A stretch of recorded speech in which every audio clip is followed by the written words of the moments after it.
Welcome to Fusion Ha, your peaceful space for gentle stories and slow journeys through history.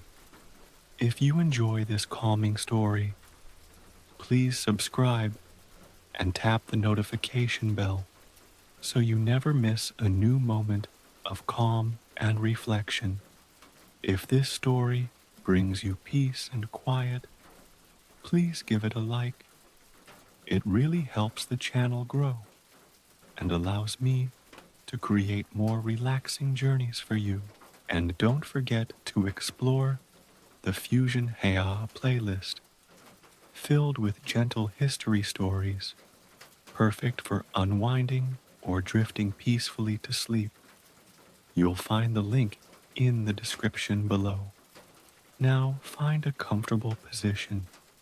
Settle in as deeply as you like, whether you're in bed, a cozy chair, or your favorite quiet nook. Close your eyes softly if that feels right. Take a long, slow breath in, hold it gently, and then exhale fully, releasing any tension or distraction. Breathe in calm and warmth. Breathe out worry and stress. Feel your body begin to soften and relax. Let your feet sink comfortably into your resting place. Notice the gentle heaviness in your calves and thighs as they let go of tension. Feel this softness move upward into your hips and lower back, melting any tightness away. Let your chest rise and fall slowly, smooth and even. Relax your shoulders, dropping them away from your ears. Soften your neck and jaw, releasing any stiffness. Take another deep breath, slow and easy. With every breath, you become more peaceful, more still. Imagine yourself stepping back in time to the bustling yet quiet streets of Victorian London, where fog lingers softly and the world moves at a slower, gentler pace. You find yourself outside a modest tea merchant's shop, its wooden sign creaking softly in the breeze. The scent of fresh tea leaves and wood smoke drifts through the air. Step inside with me now. The warm light of gas lamps glows softly against polished wooden shelves, lined with tins and bags of tea from faraway lands. China, India, Ceylon, all carefully weighed, measured, and sold to families across the city. Hear the quiet shuffling of paper, the gentle clink of scales as leaves are weighed. Feel the calm, steady rhythm of daily life in this tea merchant's world. Slow, deliberate, and rooted in tradition. Imagine the tea merchant arranging his wares with care, wrapping fragrant leaves in a brown paper, exchanging polite words with customers, and writing notes in neat, looping script. The tea trade is not just business. It's a ritual, a connection between people and places, a thread woven through Victorian life.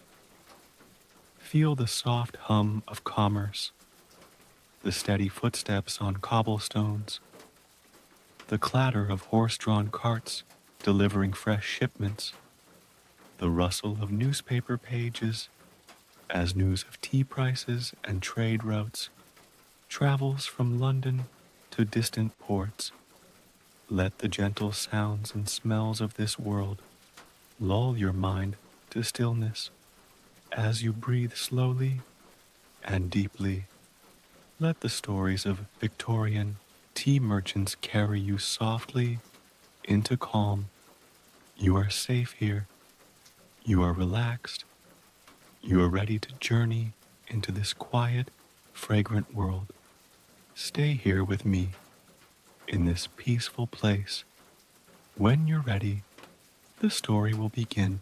The soft glow of gas lamps flickers warmly against the damp cobblestones of a narrow London street, casting long, wavering shadows beneath the heavy mist that hugs the city in a quiet embrace.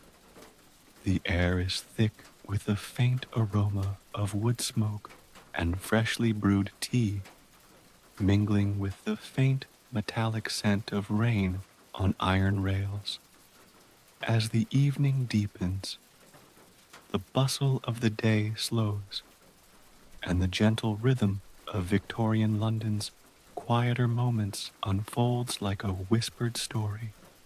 Imagine yourself stepping through the polished wooden door of a modest tea merchant's shop, its brass bell tinkling softly as it announces your arrival. Inside, the atmosphere is a world apart from the clamor of the streets, a sanctuary of warmth and calm where the rich scent of tea leaves permeates the air, wrapping around you like a familiar, comforting shawl.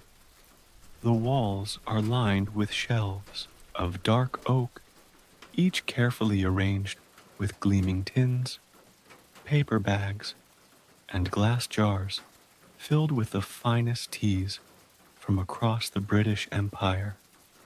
Black teas from India's lush plantations, delicate green teas from the hills of China, and fragrant Ceylon blends bursting with sunshine. Each container tells a story of distant lands, carried across oceans by slow-moving ships, and the steady hands of merchants devoted to their craft. Behind the counter stands Mr. Edward Whitmore, a man whose countenance bears the quiet dignity of a lifetime spent in the service of tea. His fingers, roughened by years of handling leaves and weighing scales, move with practiced grace, selecting just the right blend for a discerning customer. His eyes, bright beneath bushy brows, reflect a calm intelligence and a deep respect for tradition. In this small shop, every action is deliberate, measured, not hurried, but imbued with care. The scales click softly as loose tea leaves are weighed out, each gram accounted for with exacting precision. Brown paper is folded expertly around the fragrant leaves, tied with string, and stamped with the merchant's seal, a mark of quality and trust. The gentle murmur of conversation floats from the front door, where customers exchange polite greetings and inquire about new arrivals from the plantations. Here, tea is more than a beverage. It is a ritual woven through daily life, a symbol of comfort, community, and the slow unfolding of the day. As you watch, a young apprentice carefully tends the fire beneath a large copper kettle, ensuring the EPI water reaches the perfect temperature for brewing. The hiss and gentle roar of the boiling water blend with the soft clink of porcelain cups and the whisper of steam rising from delicate saucers. Outside, horse-drawn carts lumber down the slick streets, bringing fresh shipments of tea and supplies. The rhythmic creak of wooden wheels on stone echoes faintly, a heartbeat beneath the city's gentle pulse. Delivery men in woolen coats and flat caps move with steady purpose, their breath misting in the chilly air. The trade of tea is a slow, steady business, governed by the seasons and the vagaries of distant harvests. News of shipments, prices, and the health of plantations travels by letter and telegram, carried by trains that wind through the countryside or ships that cross vast oceans over weeks and months. The flow of tea is a thread connecting continents and cultures, binding together the lives of farmers, merchants, and consumers in a shared story of patience and perseverance. In the quiet moments between customers, Mr. Whitmore sits at a small desk tucked into a corner, his pen scratching softly as he records orders, notes shipments, and balances ledgers. His writing is neat and precise, each entry a testament to the care with which this trade is conducted. His world moves slowly but surely, shaped by routine and the deep knowledge passed down from generations before him. Outside the shop's frosted windows, the world is alive with the muted sounds of Victorian London, the distant clatter of carriage, wheels, the murmur of voices, the occasional bark of a street dog. Yet inside, time seems to slow, the cares of the city replaced by the steady warmth of tea and tradition. The lives of tea merchants like Mr. Whitmore are often overlooked, yet they form the quiet backbone of Victorian society. Through their hands, the comforting ritual of tea connects families at their hearths, friends at afternoon gatherings, and workers seeking respite during long days. Tea is a thread woven through the fabric of everyday life, its slow ceremony, a balm against the hurried pace beyond the shop's door. Imagine the early mornings spent selecting and blending teas, the careful measurements that ensure each cup tastes just right, the polite exchanges with customers who return day after day, seeking the same familiar comfort. These moments are the heartbeat of the merchant's world, steady and reliable. As evening falls, the shop closes its doors, and the soft glow of gas lamps fades into the night. The day's work is done, and Mr. Whitmore extinguishes the candles, tucks his ledger away, and steps out into the cool London air. The streets are quiet now, wrapped in fog and the gentle hush of night. Feel the calm and peace that settle over the city and over you, the slow rhythm of a world that moves with deliberate care, where every action is a small act of devotion. Breathe in the rich, warm scent of tea leaves, the memory of gentle hands weighing and wrapping, the quiet joy of shared moments around a steaming cup. Let this peaceful scene carry you deeper into relaxation. Your muscles soften, your breath deepens, and your mind drifts gently.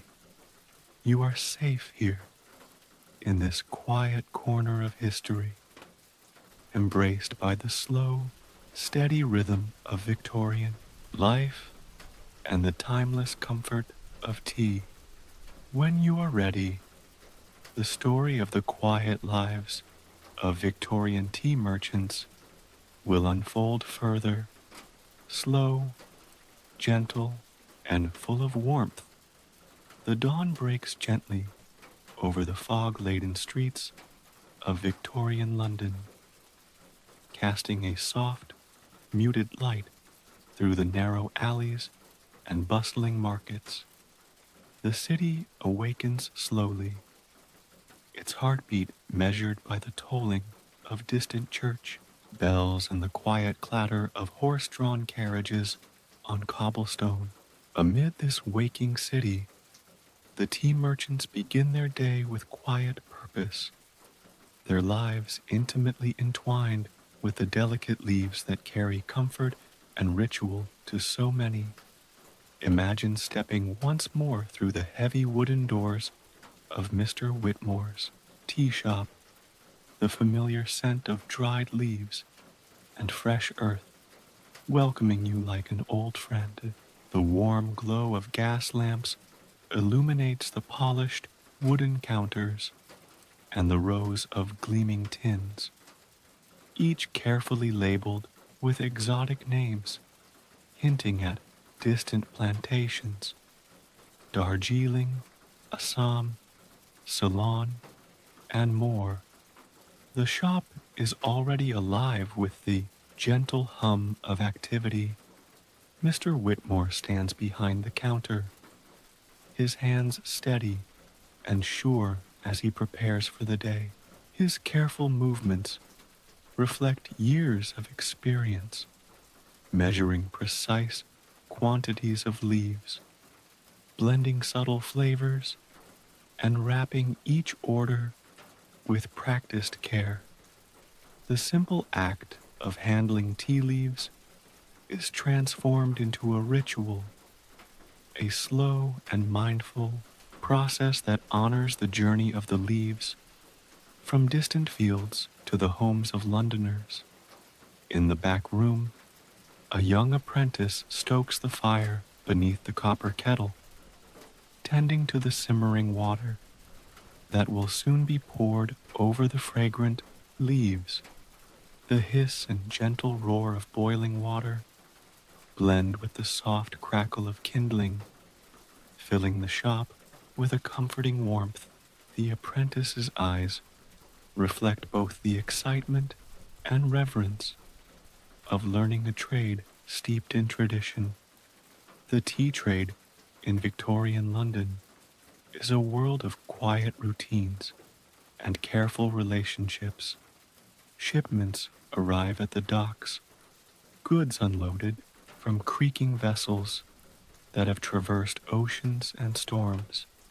The leaves are sorted, packed, and sent to merchants like Mr. Whitmore, whose shops serve as gateways to far-off lands and cultures. These connections stretch across continents, weaving a tapestry of commerce and care. Imagine the slow cadence of days marked by arrivals and departures, the steady exchange of goods and stories, the delicate balance of supply and demand that sustains this gentle trade. For the tea merchants, business is more than profit. It is a link in a chain of human connection, a thread that binds together the lives of farmers, sailors, merchants, and customers. In the quiet moments between customers, Mr. Whitmore sits by his ledger, the scratch of his pen a soft counterpoint to the shop's ambient sounds. He records sales, notes the quality of recent shipments, and plans for future orders with meticulous precision. His work is slow but purposeful, a blend of commerce and craft that demands both care and patience. The customers who visit the shop are as varied as the teas themselves. Ladies from well-appointed homes seek the perfect blend for afternoon gatherings. Working men pause briefly for a comforting cup. Shopkeepers and clerks purchase their daily ration of warmth and respite. Each interaction is courteous and measured, a small exchange that carries warmth beyond the cup. Outside, the streets bustle with life. The calls of vendors, the chatter of neighbors, the steady clip-clop of horses. Yet inside the tea shop, time flows differently. Here, moments are savored, routines respected, and the simple pleasure of tea honored with quiet dignity. Imagine the afternoon rituals of tea drinking that ripple through Victorian society. Delicate china cups filled with steaming brew, the subtle clink of spoons stirring sugar, and the gentle murmur of conversation. Tea is not just a drink, it is a ceremony, a moment of pause and connection in a rapidly changing world. The day wanes, and the shop's gas lamps glow brighter as dusk settles over the city. Mr. Whitmore closes the ledger, tidies his wares, and extinguishes the candles one by one. The shop grows still, its warm glow a beacon in the fog.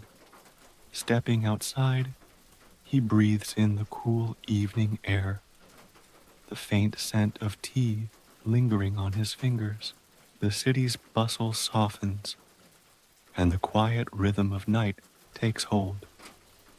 Feel the calm that settles over the world, the slow unfolding of twilight, the promise of rest, and the enduring comfort found in simple, steady rituals. As your breath deepens and your body sinks into relaxation, let the gentle story of Victorian tea merchants carry you softly into calm. You are safe here, wrapped in the warm embrace of history and the timeless comfort of tea. When you are ready, the story will continue, slow, peaceful, and full of quiet warmth. The early morning fog lingers softly over the Thames, wrapping London in a pale, gentle haze. The clatter of horse-drawn carts and distant calls of street vendors slowly rise, blending with the soft murmur of the waking city. The scent of damp earth, wood smoke, and fresh tea leaves drifts through the cool air, carrying the promise of a new day steeped in quiet rituals. Inside the tea merchant's shop, the familiar warmth and soft glow of gas lamps create a cozy haven. The polished wooden shelves gleam beneath the flickering light, their neat rows of tins and sacks brimming with the world's finest teas, from the spicy, malty Assam to the fragrant, jasmine-scented teas of China. Each variety tells a story of distant lands and patient hands. Mr. Whitmore moves with calm certainty as he opens a new shipment. The rustling of brown paper and the soft sigh of dried leaves fill the air.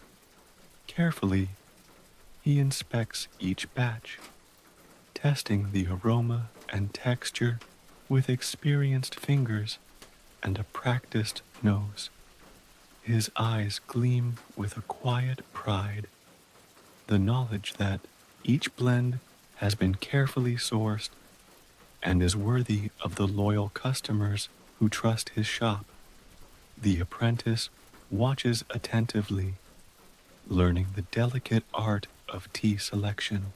He studies the subtle differences, the color, the fragrance, the feel of the leaves, and listens as Mr. Whitmore explains the origins and histories behind each blend.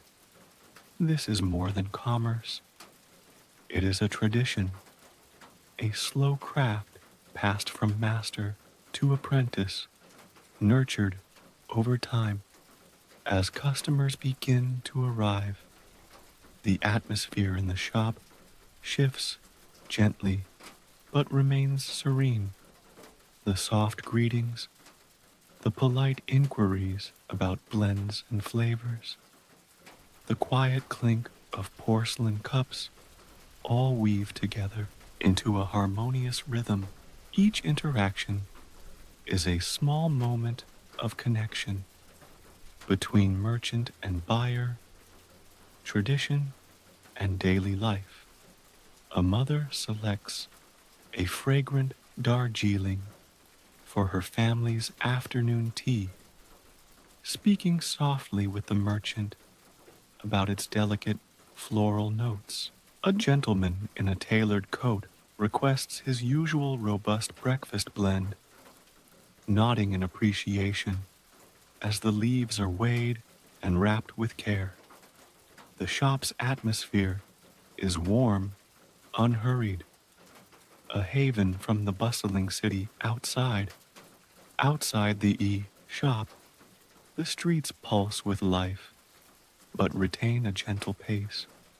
Newsboys call the morning papers, women in bonnets chat quietly at doorsteps, and children weave through the crowds, their laughter carrying like a breeze. The rhythms of Victorian London are complex yet measured, each day unfolding with both energy and grace. Mr. Whitmore steps outside briefly to greet a delivery cart laden with fresh sacks of tea leaves from the docks. The men unloading the cargo move with steady hands, aware that these precious goods must be handled with care. The slow journey of tea from plantations in far-flung corners of the world, across oceans and rivers, to this humble shop is a testament to patience, persistence, and global connection. Inside, the tea is weighed precisely on brass scales, the numbers recorded carefully in ledgers. Every detail matters: the balance of flavors, the freshness of the leaves, the satisfaction of customers who rely on the merchant's expertise. This is a craft of precision and care, far removed from haste or frenzy. Imagine the many hands involved in this quiet trade: the farmers who nurture tea bushes in misty hillsides, the pickers who gather leaves by dawn, the ship captains steering through treacherous waters, and the merchants who bring these treasures to waiting families. Each contributes to a chain of trust and tradition that sustains this gentle world. As afternoon approaches, the shop takes on a tranquil rhythm. The soft clink of teaspoons stirring sugar and cream accompanies quiet conversations about the day's news, family, and weather. Tea serves as a bridge between social classes, generations, and cultures, offering comfort and connection in a rapidly changing world. Picture a family gathered around their hearth, the afternoon light filtering through lace curtains. The table is set with delicate china, a silver teapot steaming gently in the center. Cups are passed, and stories unfold amid the warmth and aroma of freshly brewed tea. For the Victorian tea merchant, these moments are the heart of his work. Behind the scenes of bustling cities and industrial change, his shop is a sanctuary of calm, a place where the simple pleasure of tea anchors life's rhythms. As evening falls, the shop closes its doors. Mr. Whitmore extinguishes the lamps and tidies the counters, his movements slow and measured. The streets outside grow quiet beneath a blanket of fog and shadow. Stepping into the cool night air, he breathes deeply. The faint, lingering scent of tea leaves still clinging to his fingers. The city hums softly around him, a lullaby of stone, smoke, and distant lights. Feel the peace that settles now, the slow closing of a day marked by quiet care and steady devotion. Your body softens as you breathe deeply, the gentle story of Victorian tea merchants carrying you into calm. You are safe here, wrapped in the warm embrace of history and ritual. When you're ready, the story will continue, slow, soothing, and full of gentle warmth. The soft light of dawn barely filters through the heavy curtains of Mr. Whitmore's modest home, nestled just a few blocks from his tea shop on a quiet London street. The city is still cloaked in mist, the air cool and fragrant with the distant scent of the Thames and early morning dew. The gentle ticking of a clock on the wall and the faint crackle of a small fire are the first sounds to greet the day. Slowly, the world begins to stir. Imagine waking in a simple, cozy room furnished with well-worn wooden pieces and the subtle aroma of dried herbs hung from the ceiling beams. The morning sun casts pale golden rays through the window, illuminating a small writing desk strewn with ledgers, letters, and a half-filled teacup. This is the private side of a Victorian tea merchant's life. The quiet moments before the world fully awakens. Mr. Whitmore rises with practiced ease, his movements deliberate and unhurried. The ritual of beginning the day is much like his work, steady, thoughtful, and marked by a respect for routine. He dresses simply yet neatly, donning a wool waistcoat and crisp shirt, ready to face the day's demands. In the kitchen, a kettle is placed on the stove, its soft whistle soon filling the room with warmth and promise. The preparation of tea is itself a ceremony. Water heated to the perfect temperature, loose leaves measured with care, steeped just long enough to release their fragrant essence. The delicate clink of porcelain as cup meets saucer accompanies these quiet moments. Imagine the peace that comes from these simple acts. The first sips of warm tea awakening the senses, the gentle comfort of solitude before the bustle begins. This quiet time is a sacred pause, a moment to center oneself before stepping into the steady rhythm of Victorian commerce. As breakfast is taken, Mr. Whitmore reviews notes from the previous day, orders fulfilled, shipments expected, and special requests from loyal customers. The ledger is his constant companion, a record of trust and responsibility. Each entry speaks to relationships built over years, the delicate balance of supply and demand, and the ever-changing world of tea. The raw Victorian Tea Merchant's Day is one of patience and precision. His work is both practical and profoundly human, a dance between the steady logistics of trade and the personal connections that bring meaning to each transaction.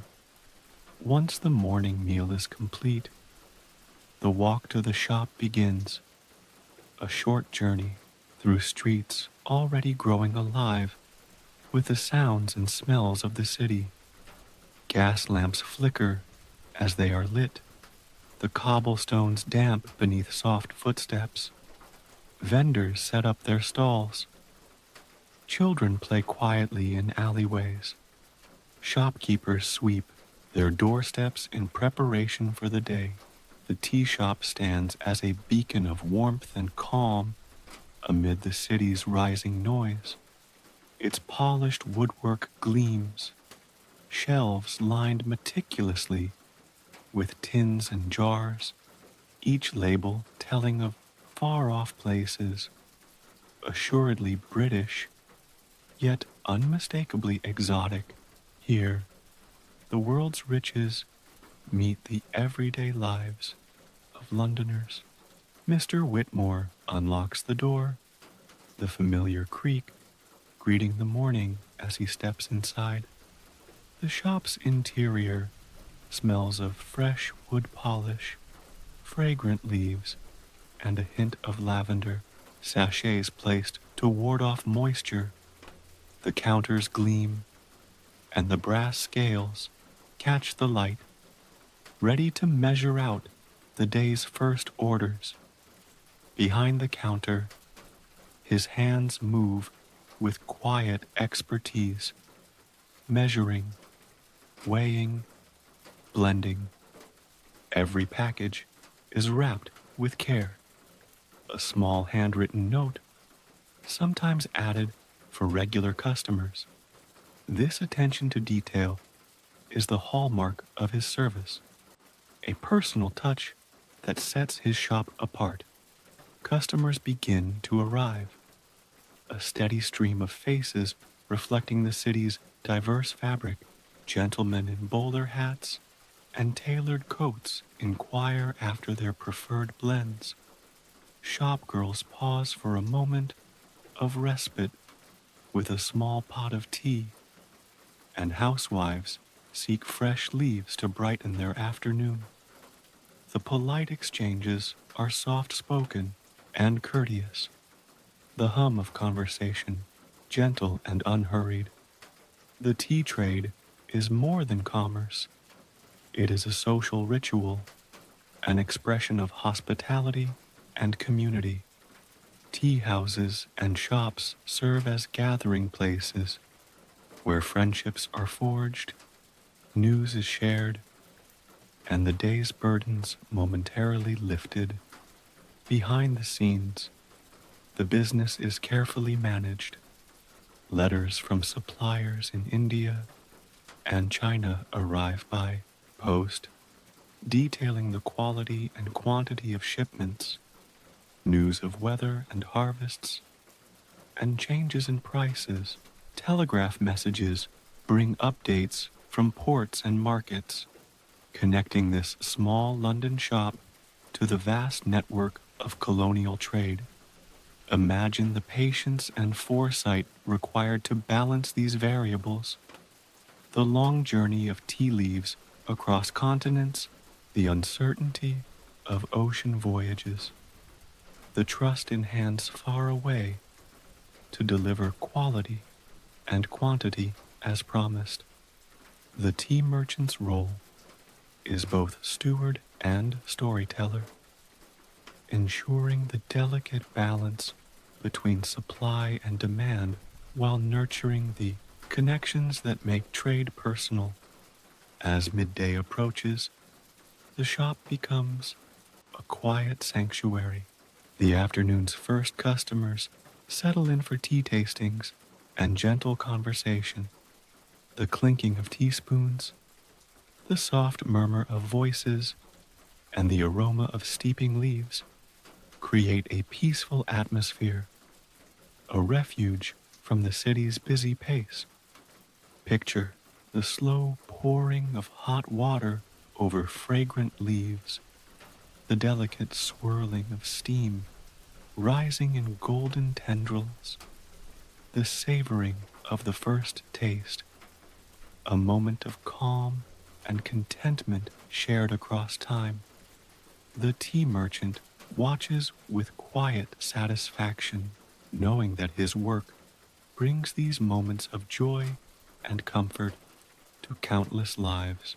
The ritual of tea is a thread woven through the fabric of Victorian society, connecting homes, friendships, and even international relations in subtle but profound ways.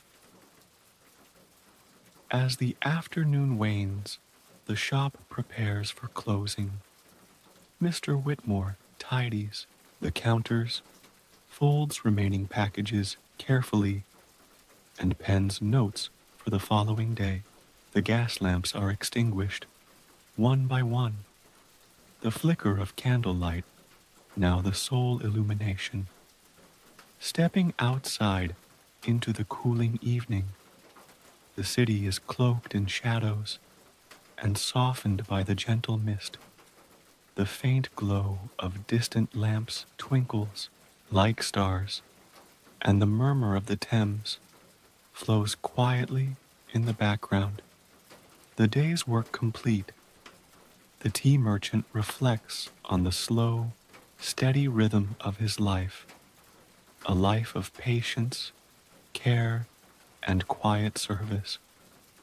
Though the world outside moves swiftly and sometimes harshly, within these walls, tradition and calm endure. Feel your own body soften and settle, your breath deepening as the story of these quiet lives carries you gently into stillness. You are safe, calm, and wrapped in the warm embrace of history's gentle hands. When you are ready, the next chapter of this peaceful journey will unfold, slow, deliberate, and filled with warmth. Night in Victorian London settles not abruptly, but delicately, like a shawl drawn around the shoulders of the city.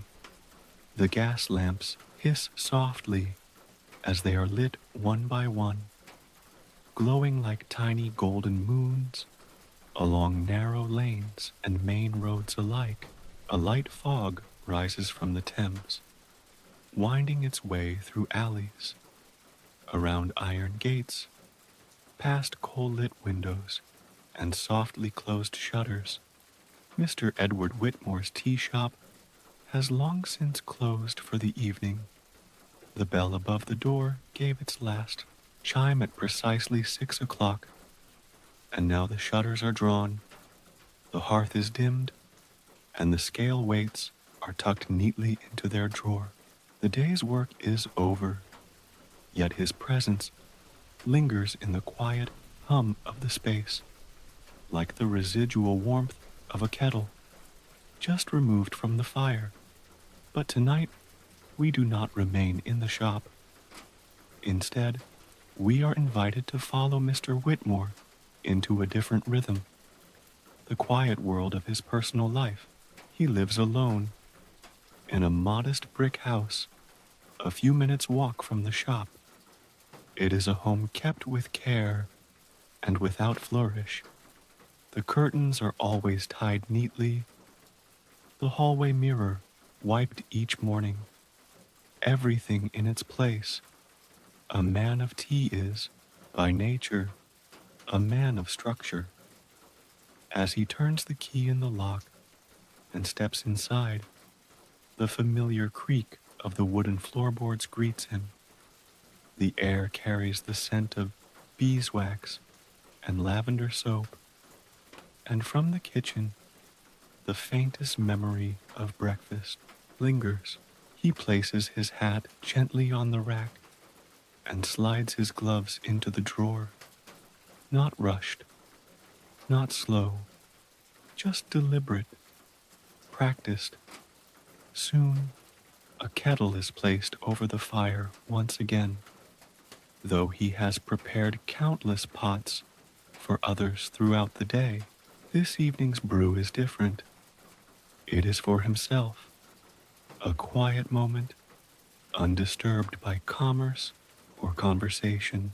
The blend he chooses is a mellow one, a soft-bodied Ceylon leaf with a whisper of bergamot and orange blossom, something he created long ago and never sold, saving it only for these solitary evenings. He brews it in a porcelain pot passed down from his mother, the glaze slightly cracked with age but still beautiful. A thin trail of steam spirals upward as he pours the water over the leaves. The scent fills the room, warm and grounding. Imagine the quiet clink of the teaspoon as he stirs in just enough honey. No sugar, never sugar. He lifts the cup, brings it to his lips, and sips slowly. The warmth spreads outward from mouth to chest to fingertips until it becomes part of the stillness around him. The evening routine begins, unhurried and comforting. A leather-bound book rests on the arm of his favorite chair. It is a history of the tea trade, annotated with his own thoughts and additions scribbled into the margins. The candle beside him glows softly, flickering as he turns a page, his eyes scanning lines he has read many times but still finds fascinating. This part of the day, the space between work and sleep, is sacred, a time for thought, for gentle memories, for quiet gratitude. He recalls moments from his youth, when he first worked under his uncle in a grander shop near Charing Cross. He remembers the thrill of his first shipment from Assam, the carefully folded letter that accompanied it, written in perfect English by a planter he would never meet. He remembers his first regular customer, a school teacher named Mrs. Albridge, who came every Friday and asked for exactly 3 ounces of Earl Grey, not a pinch more, not a dram less. And he recalls with a faint smile how she would always ask about his well-being before accepting the small parcel tied with string. The cup is nearly empty now, and the house has grown stiller. From outside, the muffled sound of hooves on cobblestone echoes faintly.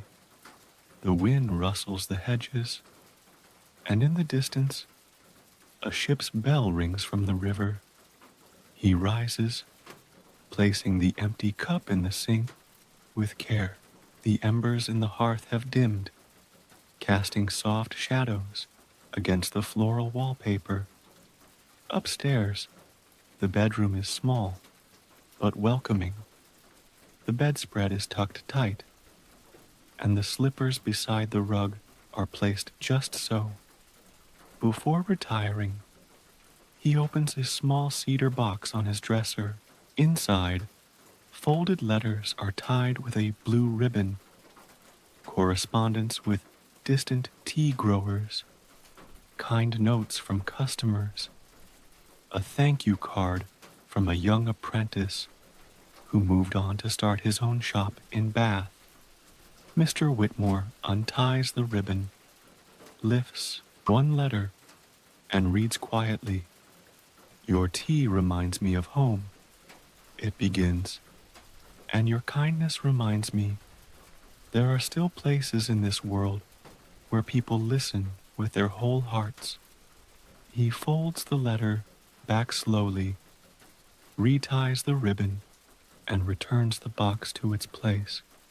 The candle is extinguished, the blanket drawn up, a breath, long and soft, and his eyes close gently, the lines on his face smoothing into peaceful stillness. Now, imagine not just Mr. Whitmore, but the many lives shaped gently by tea during the Victorian age.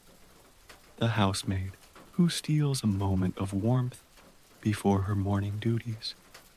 The governess who finds quiet pleasure in an evening cup by the window, the milliner who saves a few coins each week for her favorite blend, the grandmother who passes down her teapot like a family jewel, each of them connected not by the clamor of machines or the shout of markets, but by the delicate rustle of leaves steeping in hot water, by the exhale after the first sip, by the stillness that follows. Tea merchants like Mr. Whitmore did not shape history through battles or invention, but through constancy, through presence, through the creation of spaces where time slows and hearts are warmed. As the night deepens, so too does your rest. The scenes around you soften. Candlelight flickers and fades. The sound of the kettle fades to a hum. The quiet turning of a page is now just the breeze in the curtain. Your body is heavier now, gently grounded. Your breath moves in and out, like the tides, steady and kind. You are safe here, in this slow and gentle world, where each moment is measured, where nothing is rushed, and everything has its place. You are wrapped in the comfort of tea, of warmth, of long-forgotten streets, and the quiet dignity of those who moved within them. Let go. Let the story fade. Let sleep carry you gently now, the way fog carries light across the rooftops, the way a kettle sings when it knows the time is right. The morning begins long before the city itself stirs. The fog sits heavy across the streets of London, softening the outlines of chimney tops and gas lamps, blurring the shape of rooftops and awnings. The world feels suspended, quiet, waiting. There is a stillness here, not silence exactly, but a hush, like the city is taking a breath before the day begins. Down a narrow, cobbled lane, half hidden between a bakery and a bookshop, the old brass sign swings gently on its hooks. E. Whitmore, purveyor of fine teas, Est, 1841. The shop is still dark, but within, the rhythms of preparation have already begun. Mr. Whitmore arrives with a key in one hand and a folded newspaper tucked neatly under the other. His boots tap quietly on the stone path as he unlocks the door and pushes it open. The bell overhead gives a delicate jingle, almost shy in the quiet of the early hour. He breathes in the scent that greets him, wood oil, dust, and the unmistakable perfume of tea leaves. Before anything else, he lights the stove in the back room. It's a small, cast iron affair, with chipped enamel and brass knobs. The kettle is placed on top, same as every morning, and water is added without needing to be measured. Mr. Whitmore knows its weight by heart. While the kettle begins to hum gently, he lights the wall sconces one by one, each flickering flame warming the space with amber light. The shelves reveal themselves slowly as the room brightens, large, round tins with delicately lettered labels. Keeman, Yunnan Gold, Earl Grey, Jasmine Pearl. Smaller paper-wrapped parcels of oolong and white tea, a collection of spoons polished to a dull shine, a row of scales lined with brass weights. Nothing here is new, and nothing here is without purpose. Once the shop is aglow and the kettle begins to steam, Mr. Whitmore prepares his own cup. This is a ritual that has remained unchanged for over 2 decades. He selects a blend he created himself, a mixture of Assam and Darjeeling, with a few shavings of dried rose petal and orange peel, earthy, brisk, with a floral note at the end. He takes it without milk, no sugar, just the leaves, the water, and the steam curling upward like breath in winter. As he drinks, he walks the shop floor. He checks the display windows, ensuring the unresolved cloth isn't crooked, adjusting the tin placement just so. He wipes down the countertop with a linen cloth, folds it, and replaces it beneath the counter. He opens the ledger to a blank page and uncaps his pen. Outside, the world begins to shift. Footsteps echo faintly from the alley, the clatter of milk bottles against stone, the clink of harness, buckles, and the soft whinny of a cart horse. The city does not roar to life. It builds slowly, like a kettle brought to a boil. At precisely 8 o'clock, the shop door is unlocked once more. The sign is flipped to read, "Open," and the bell overhead is ready to greet whoever steps through. The first customer of the day is always the same. Mrs. Daltrey, a widow in her 70s, arrives wrapped in a wool shawl with 2 small cloth bags in her hands, one for tea and one for bread. She smiles, always, a faint smile, but a real one. "Good morning, Mr. Whitmore," she says, voice soft as old, linen. "A very good morning to you, madam," he replies, with a small bow. She purchases the same tea each week, a smoky lapsang souchong, which she steeps 3 times over in her small pot at home. They exchange only a few words, but she always pauses to enjoy the scent of the freshly scooped leaves before the parcel is tied. Next, a young delivery boy arrives with a crate from the docks. The crate is marked Ceylon, its stamp half faded by sea air. Mr. Whitmore signs the slip, tips the boy a halfpenny, and carefully opens the crate with a pocket knife. Inside, neatly packed, are small chests of black tea, loose, fragrant, and dry. He lifts a handful and lets it fall back through his fingers. The sound is like rain against parchment. Throughout the morning, the rhythm continues. A lawyer from 2 blocks over steps in for a tin of Darjeeling second flush. A nervous governess arrives for a pound of English breakfast to gift to her employer.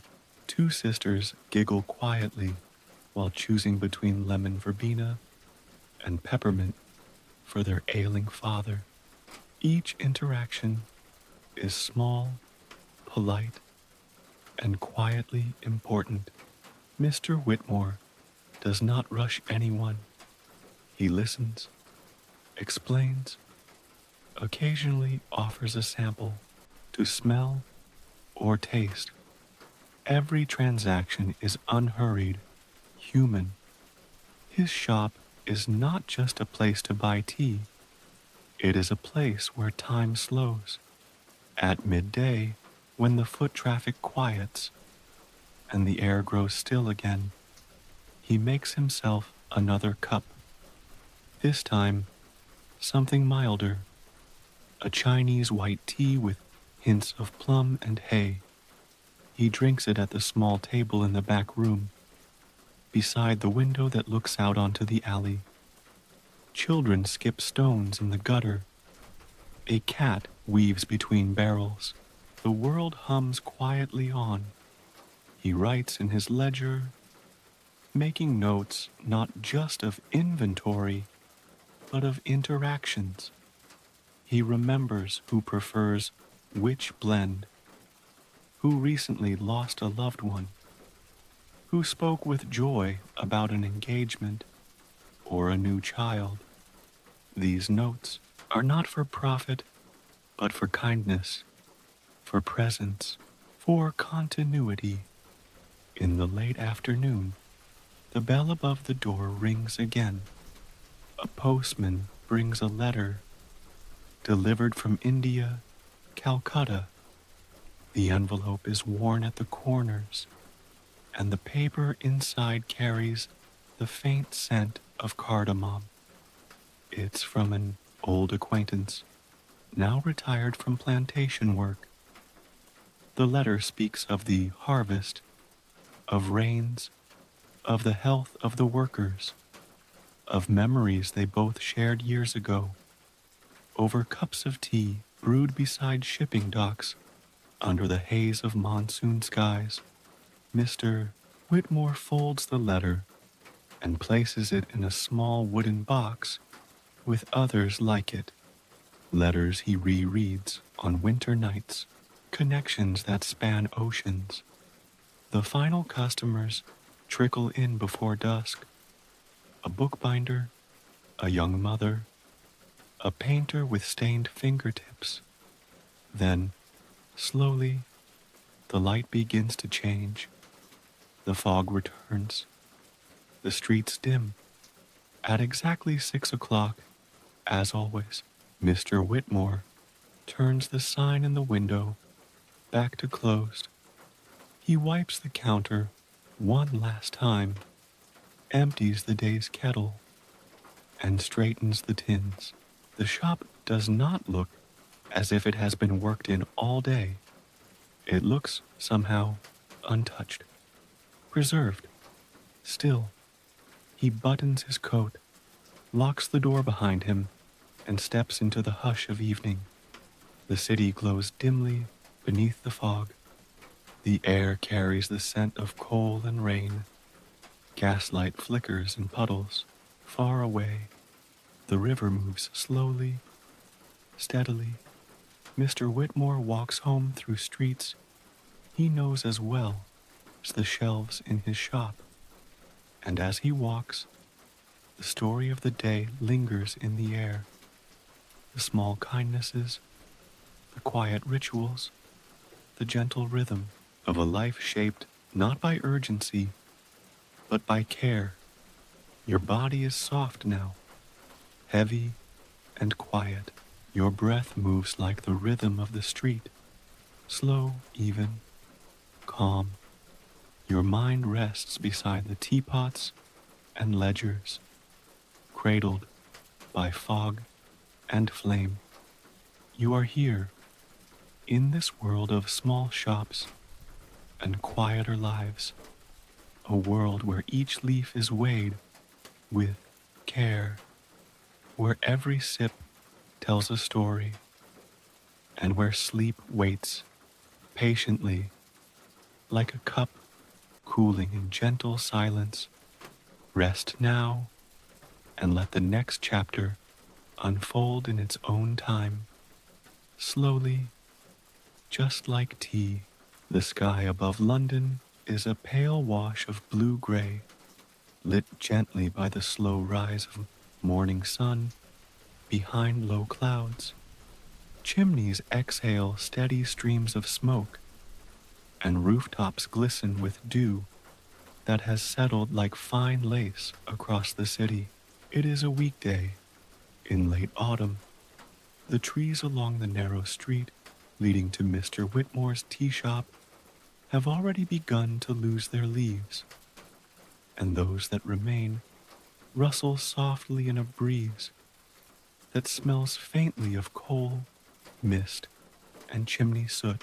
The shop has stood at the same corner for nearly 30 years now, built from brick and timber, its windows framed in a deep green paint that flakes at the corners. It is not flashy, not grand, but there is a kind of reverence to the way it rests between the row houses and grocers and drapers, a quiet confidence that time moves gently here. Inside, the air is warmer. The stove in the back room is already lit, and the first kettle of the day is just beginning to whisper its first hints of a boil. The scent of toasted oak, loose leaf tea, and old paper fills the shop. The light filters in softly through the lace curtains, drawing long golden lines across the counter and floorboards. Mr. Whitmore is already at work. He moves with his usual quiet precision, checking the inventory from the previous day, setting out tins, and arranging the fresh delivery received the morning prior. A new shipment from Fujian has arrived. Oolong leaves, curled like tiny snail shells, their surface still dusted with white fuzz. He opens the tin and breathes in the aroma, floral, nutty, with a faint roasted sweetness. He closes his eyes for just a moment. It is perfect. The apprentice arrives soon after. His name is Samuel, a boy of 16 with dark hair and a mind as eager as it is quiet. He does not knock anymore. Mr. Whitmore has given him a key. Trust here is earned slowly, but once given, it is complete. Samuel begins his morning tasks, sweeping the floor, polishing the scale weights, lighting the oil lamps along the shelves. There is no rush. Each task is done with full attention, the kind of mindfulness that makes a shop like this feel sacred.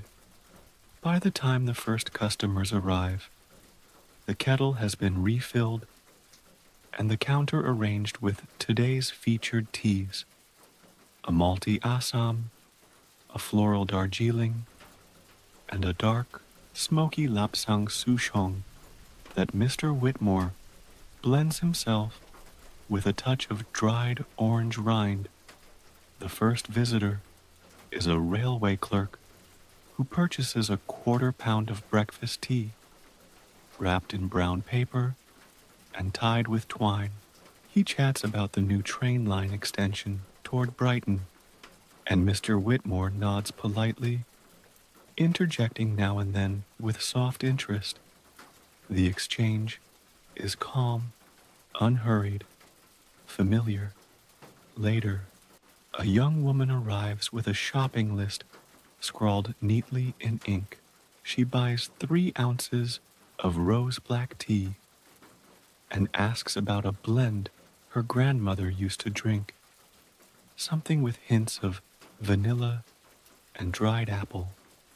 Mr. Whitmore nods, thinks for a moment, then disappears briefly into the back room. He returns with a small tin, lifts the lid, and offers it to her to smell. Her eyes light up. That's the one. She leaves smiling.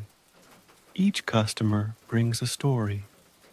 Some tell it with words, updates about children, a favorite book, the weather. Others say nothing but speak through their preferences, their expressions, the way they take their parcel and hold it gently in both hands, as if it's something more than leaves and paper. For Mr. Whitmore, every interaction is valuable.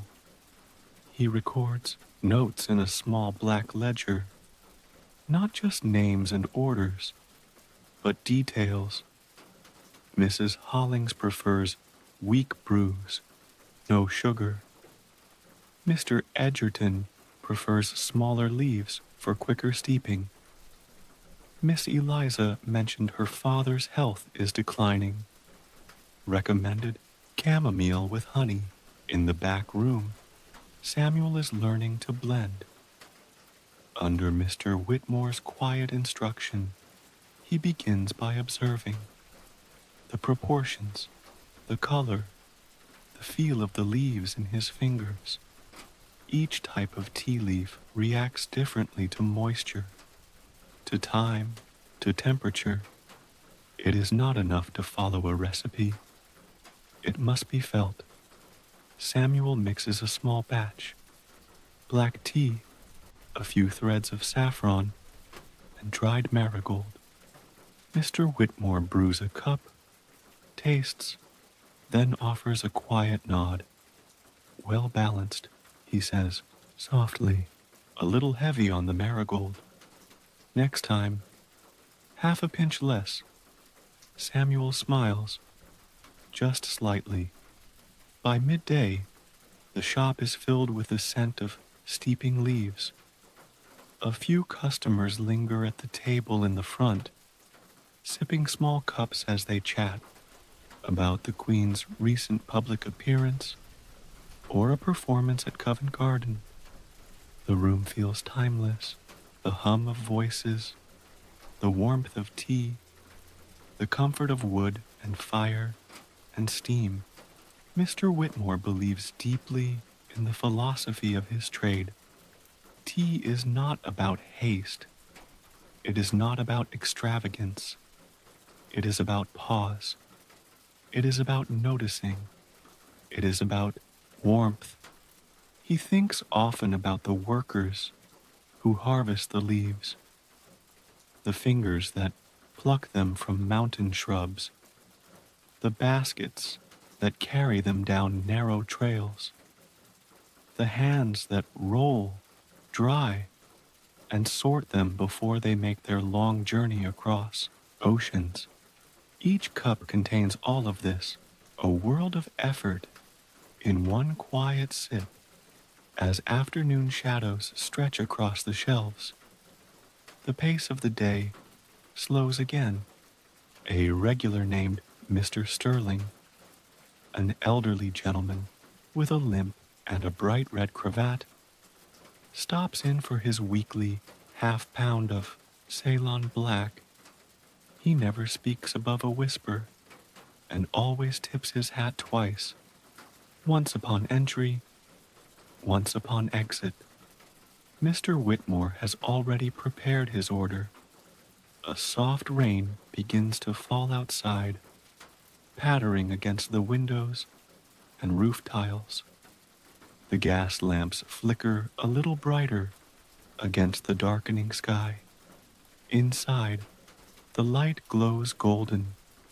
Samuel places a kettle back on the stove, and the low hiss of steam soon fills the room. In the corner, a cat, gray and spotted, has curled up on a folded wool blanket near the warmth of the fire.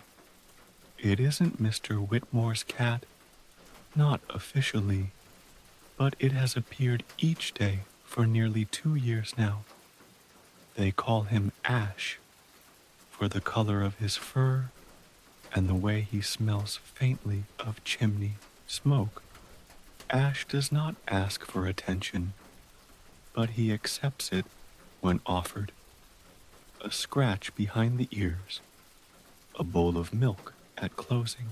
In return, he keeps watch over the shop, eyes half closed, tail flicking slowly in rhythm with the rain outside. Evening comes not suddenly, but with grace. Customers dwindle. The voices grow fewer. The tea cooler. Mr. Whitmore lights a candle on the back counter and writes the final notes in his ledger. Samuel begins his closing tasks. brushing down the counters, restocking the tins, sweeping the corners with a broom so worn it curves gently like a crescent moon. Before they part for the night, Mr. Whitmore pours one last cup for himself and one for Samuel, a blend of their own invention, equal parts oolong and black tea with a pinch of fennel and a slice of dried apple. They sit quietly at the back table, sipping slowly, listening to the rain. The shop feels at its most peaceful now, emptied of rush, full of warmth. The day behind them, the night ahead. When the cups are empty, Samuel stands and takes his coat from the peg. He nods good night, and Mr. Whitmore responds with a rare but genuine smile. Outside, the street is washed clean by rain. The lamps shimmer like halos in puddles. A carriage passes slowly, wheels turning with a gentle clatter. Mr. Whitmore walks once more through the shop, checking each corner, extinguishing each lamp. He takes one last breath of the space, the mixture of tea, wood, and warmth. Then he locks the door and steps into the night.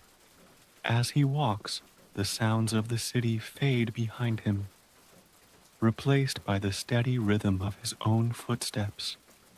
And as he reaches his home, the window already lit with a soft golden lamp, he knows that tomorrow will be much the same. The customers, the tea, the stories, the stillness.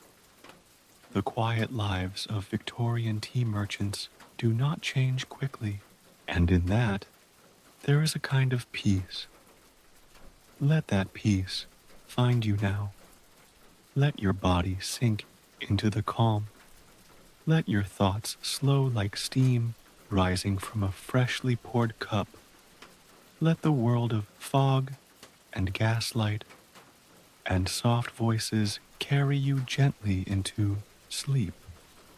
Here, there is no rush, only the warmth of a kettle, the rhythm of the day, and the comfort of quiet things well done. Morning in Victorian London does not arrive with brilliance, but with a soft, gradual unveiling. The light seeps in quietly, like a well-behaved guest, filtering through the soot-dusted glass and the lingering mist that drapes over chimneys and rooftops. It touches the narrow alleyways and shines faintly off wet cobblestones, giving the world a muted sheen, like worn silver polished by time. At the edge of Wren Street, nestled between an old watchmaker's shop and a modest stationery vendor, stands the ever-steady presence of Whitmore & Co. tea merchants. It's a name only modestly known beyond its borough, yet beloved by its neighborhood. Those who visit know what they will find: consistency, warmth, and a level of care not rushed by the times. Inside, the shop is slowly stirring to life. The stove crackles quietly in the back room, where a new log has just been laid across the embers from the night before. Steam begins to rise from a brass kettle, its lid jittering slightly with anticipation. The shop is dim, but waking. There is a familiarity to it, a rhythm of preparation that does not waver with the weather or the calendar. Mr. Whitmore, now in his mid-60s, moves through his morning routine with the same precision as always. His joints are a little stiffer, his gait a touch slower, but his hands remain steady, his eye still keen. He starts by lifting the shutters to let in the faint daylight, adjusting the lace curtains so they hang just so, framing the front display that holds the tins of seasonal blends. The window today showcases a wintry arrangement: cinnamon spiced, black tea, dried orange peel infusions, and a mild rooibos with hints of clove and vanilla. Each tin sits atop a linen square, accompanied by small handwritten cards inked in Mr. Whitmore's careful hand. The cards say not just what the tea is, but where it's from, when it arrived, and always when it is best enjoyed. By 8:30, Samuel arrives, shaking the rain from his cap and hanging his damp coat by the fire. Though still young, he has grown into his role, his movements confident but never hurried. He takes his place behind the counter with practiced ease, lighting the shop's lanterns and warming yesterday's bread over the hearth. Mr. Whitmore hands him a cup of steaming Darjeeling and says, "Try it now. It's rested overnight." The two sip in comfortable silence. No instruction, just taste and learn. As the city begins to stir, the first customers drift in. Some are familiar, others are new but seem instantly at ease within the quiet walls. A man in spectacles, clearly a newcomer to London, inquires about a tea his mother once brewed in the Scottish Highlands. Mr. Whitmore listens closely, asks thoughtful questions, then retrieves a tin from the topmost shelf. The scent of the loose leaves sends the man visibly back in time. A housemaid arrives shortly after, holding a coin pouch tightly in one hand and a folded note in the other. She reads aloud, 3 ounces of smoky black tea for Mr. Yates. No fruit, no flowers. Mr. Whitmore chuckles softly and fills the order without comment. She smiles, thankful, and he adds a pinch more to her bag without charging extra. By mid-morning, the bell above the shop door rings again. This time, it's the twins, George and Henry Alcott, who arrive with cheeks flushed from running. Their mother allows them to accompany her once a week to choose a tea for Sunday afternoons. Today, they're handed 2 small wooden boxes, each filled with samples to sniff and select from. Their choice, a mild peppermint blend, brings delight to all 3. The shop grows warm with voices, the murmur of conversation layered with the soft rustle of paper and the occasional clang of the kettle lid. And then, just before noon, a delivery arrives. Not of tea, but of something older. A wooden crate, worn smooth with travel, bearing stamps from India, Sri Lanka, and finally, Liverpool. Mr. Whitmore opens it with care, removing a small bundle wrapped in oiled paper and bound with string. Inside is a letter written in fading ink and several samples from a tea estate in Assam, one he has corresponded with for nearly 2 decades. The plantation is now under the care of the founder's son, who writes with both respect and warmth, continuing a tradition that spans oceans and generations. There is something deeply satisfying about the continuity, the shared knowledge passed through both blood and trade. As Samuel sorts and labels the samples, Mr. Whitmore reads the letter again. The mention of mist-covered hills, hand-picked leaves, and early morning fires stirs something in him.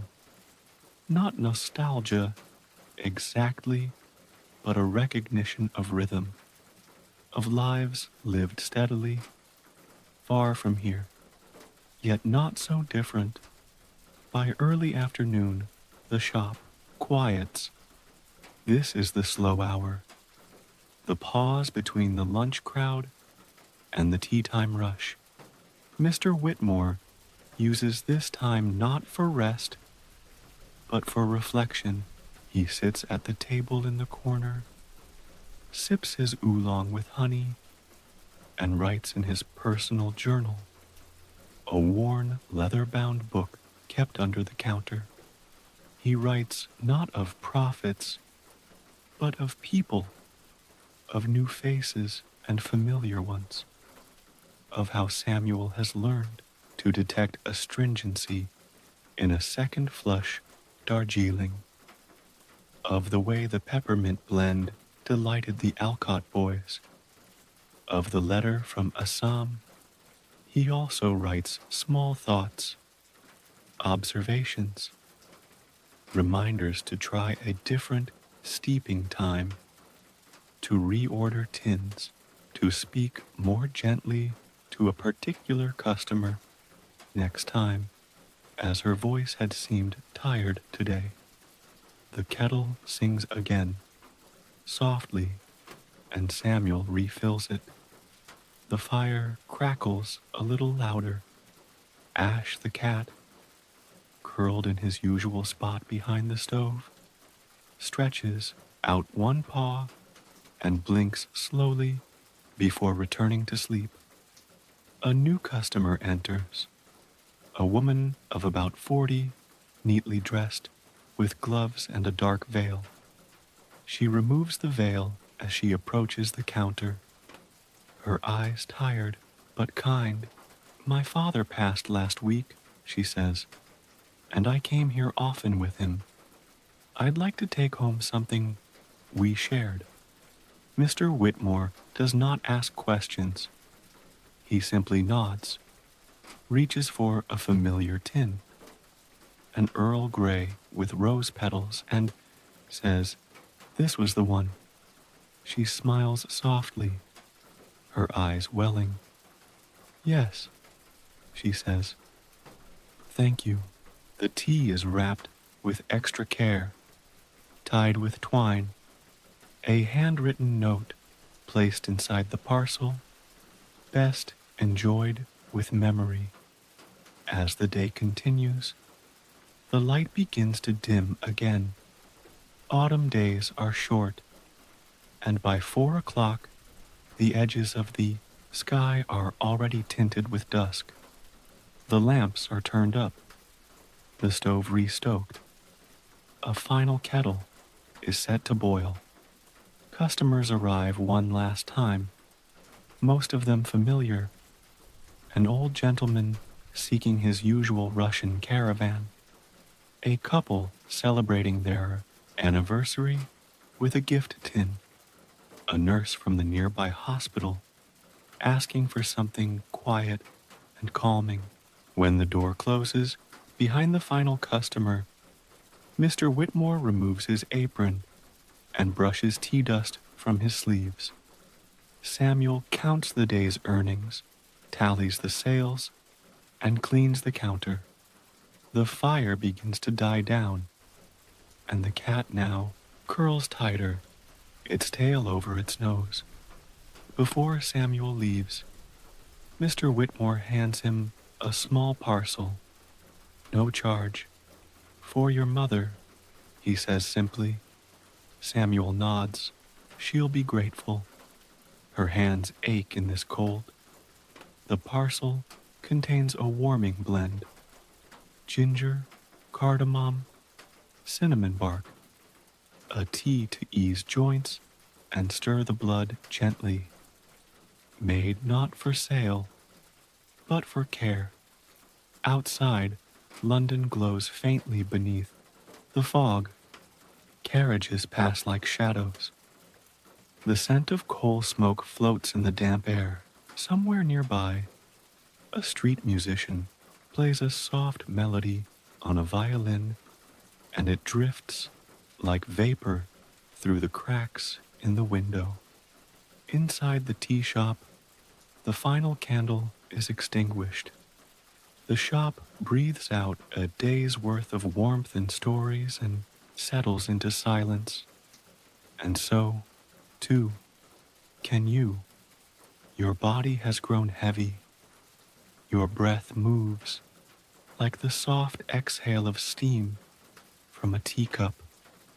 Let your thoughts steep gently, like leaves in quiet water. No rush, no urgency, just time, care, and calm. Let the quiet lives of Victorian tea merchants lull you deeper into rest. You are safe here, among the scent of wood and tea, the glow of low lanterns, and the slow heartbeat of tradition. Sleep now. Let the night carry you like a slow carriage home. The streets of Victorian London awaken under a blanket of soft rain. It is not a stormy rain, not sharp or hurried, but the kind that arrives gently and stays quietly, like a polite guest. Droplets gather on the iron fences, slip down the edges of window panes, and pool delicately along the cobbled alleys. The entire city appears muted, its familiar bustle wrapped in the hush of moisture and mist. Even the chimneys seem to exhale slower today. At Wren Street, behind a rain-speckled window framed by green trim and lace curtains, the tea shop of Mr. Whitmore glows gently from within. The warmth of gas lamps flickers against the glass, their golden light fighting off the grayness outside. It is early still, barely past 7, but already the stove is lit. The kettle sits atop it, and the scent of black tea and damp oak mingles in the air. Inside, the world moves slowly. The floors creak with familiar sighs as Mr. Whitmore moves from shelf to shelf, polishing tins with a cloth made softer by years of use. He doesn't rush, nor does he pause unnecessarily.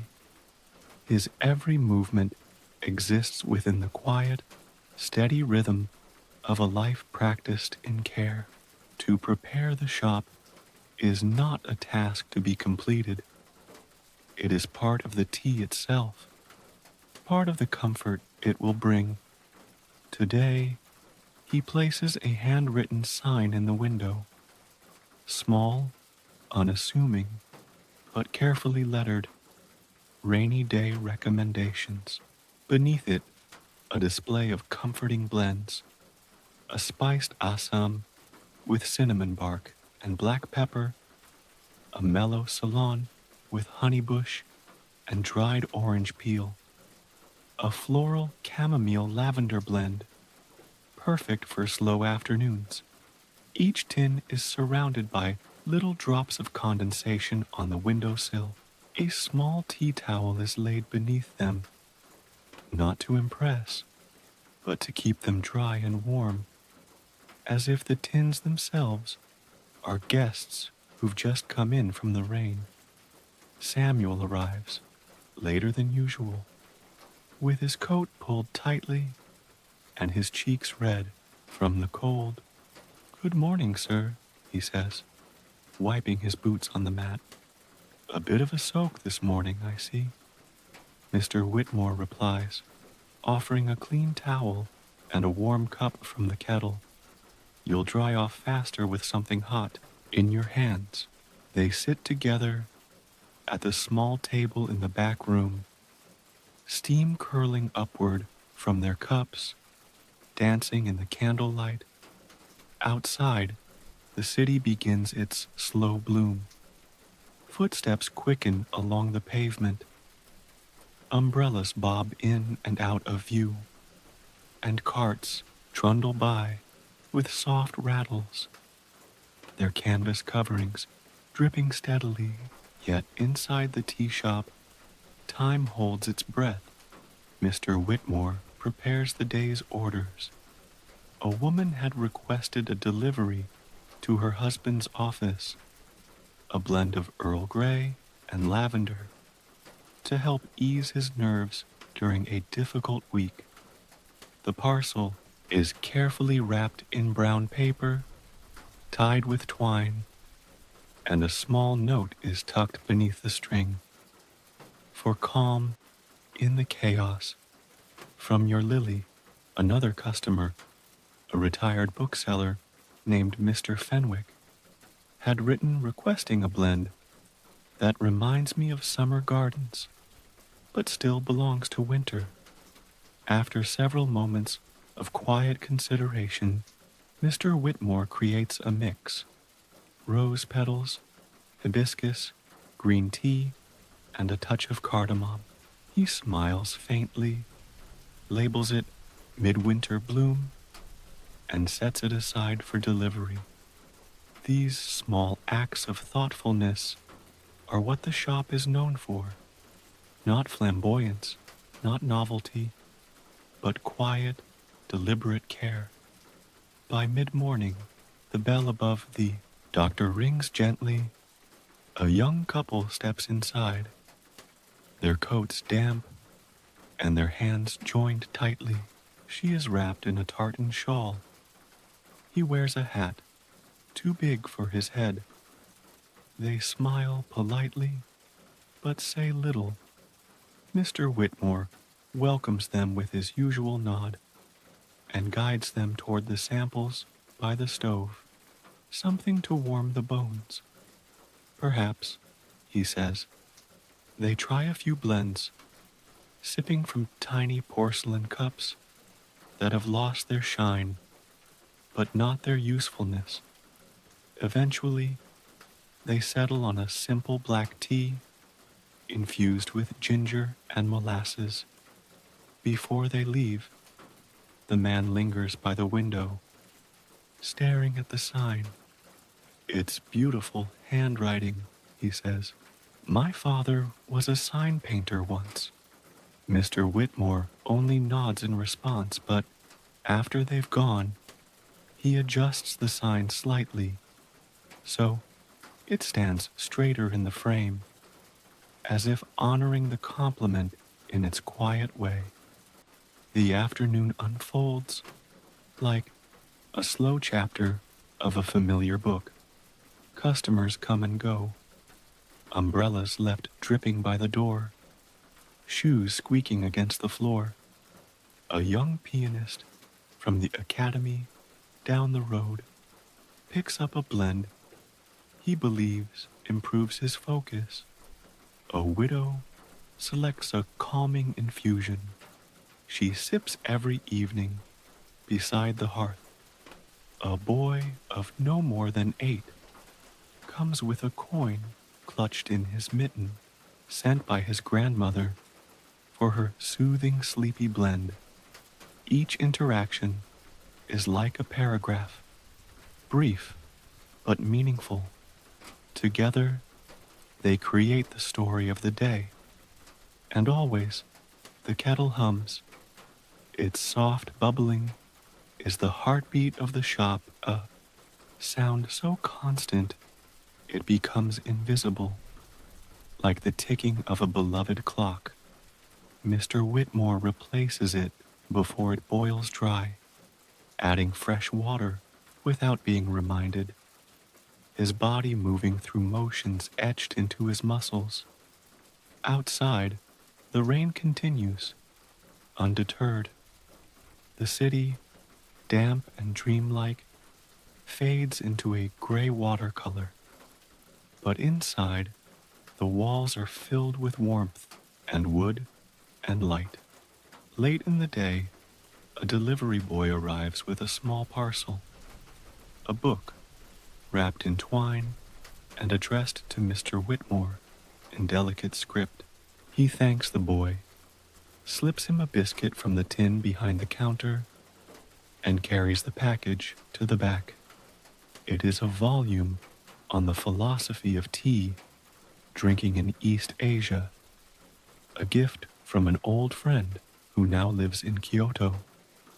Inside the front cover is a handwritten inscription to Whitmore, who brews not just tea, but quiet in a world that so rarely offers it. He places the book on a shelf above his desk, beside his journals, beside the letters he rereads on cold nights. The sun never truly shines that day, but still, the world glows with a kind of internal light. As closing time nears, the lamps are turned down, the last parcels are wrapped, the spoons cleaned, the samples tucked back into their tins. Samuel prepares the day's accounts. Mr. Whitmore quietly inspects the tins, listening to the clinks and clicks like lullabies. When everything is done and the fire has softened into coals, Mr. Whitmore does something he rarely does. He pours 2 cups of a blend he'd been saving, oolong, aged lightly in clay pots, nutty, slightly sweet. He offers one to Samuel. "I've been thinking," he says, "when the season turns, perhaps you'd like to manage the morning shifts on your own." Samuel's eyebrows raise, but he says nothing. Instead, he sips. The blend is unusual, yet familiar. "Only if you feel ready," Mr. Whitmore adds. "I think I am," the boy replies after a moment. "At least, I'd like to try." "Then you shall," Whitmore says, tapping the rim of his teacup with his finger. Outside, the rain has slowed to a whisper. They sip slowly, the air heavy with steam and peace, and as the candle flickers low and the last shadows of the day stretch across the shop, the world feels held, still and gentle. The sign is turned to closed. The cat curls tighter. The coals settle into ash. And in that silence, there is not absence, but presence, a fullness, a breath. Let this stillness find you now. Let your mind rest, wrapped in the warmth of rain and tea and tender hands. Let your body soften like leaves steeping in hot water, slowly, completely, without force. You are safe here, among the tins and the quiet, among the stories brewed and sipped. Let sleep come as it wishes, soft as steam rising from a forgotten cup. Let the night carry you gently forward. It is Sunday in Victorian London, the kind of day that begins not with clamor, but with quiet. Church bells ring distantly, not with urgency, but with a low, slow rhythm that echoes off brick and fog and rooftops. The streets are hushed, not empty, but softened, as though the whole city has taken one long breath and decided not to speak. The shops are closed, most of them anyway. Mr. Whitmore's tea shop is one of the few places that stirs on a Sunday, but not for business. No customers, no parcels, no ledgers today. Sunday is a different rhythm. Inside the shop, the gas lamps are dimmed low, and only one kettle is heated, slowly, gently, on the back stove. The front curtains remain drawn, and the door, though unlocked, stays closed. The light inside is dusky, golden, shaped more by flame than daylight. This morning, the shop is not for trade, but for tradition.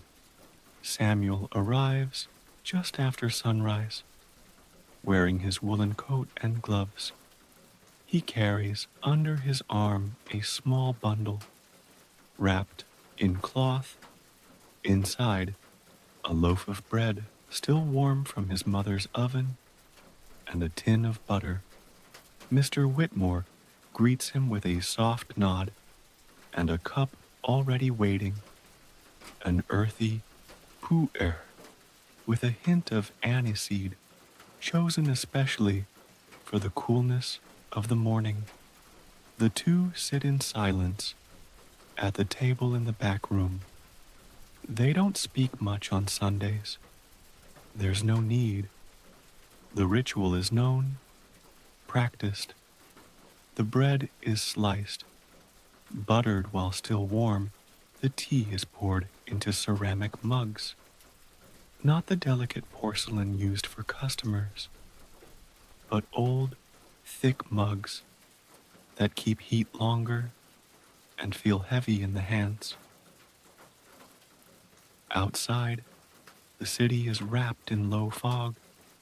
There's a faint rustle of footsteps on the street.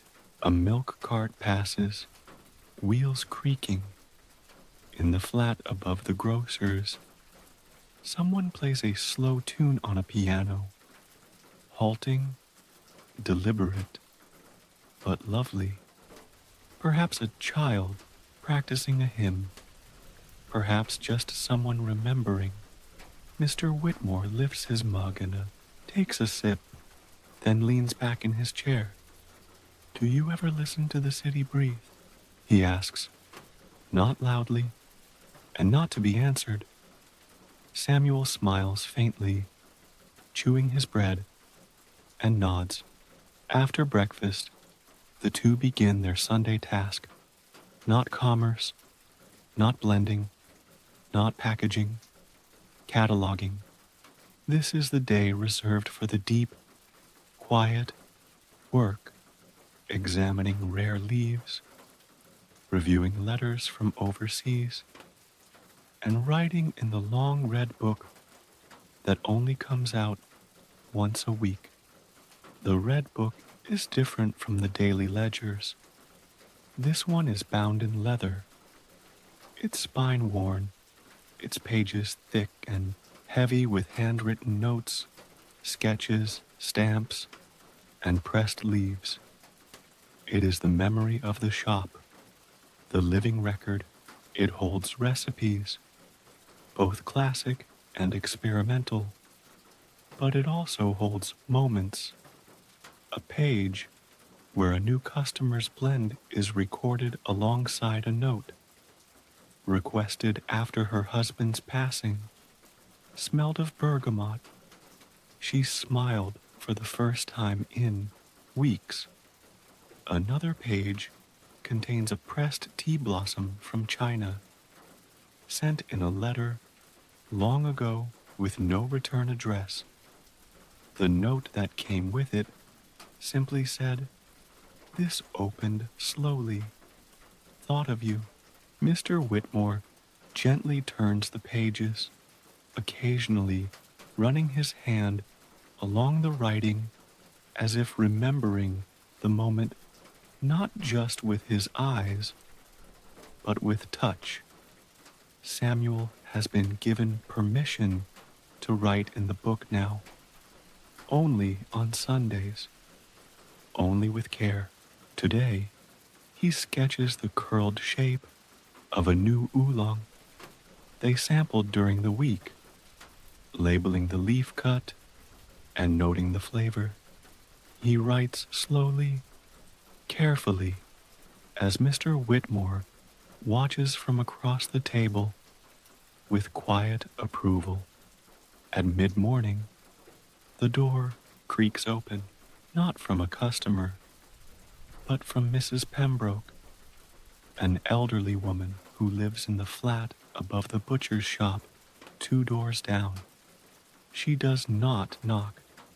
She never has. She brings with her a cloth bag and a tin of sugar cubes, and without needing to be asked, she makes a third cup of tea and joins them. Her presence is part of Sunday.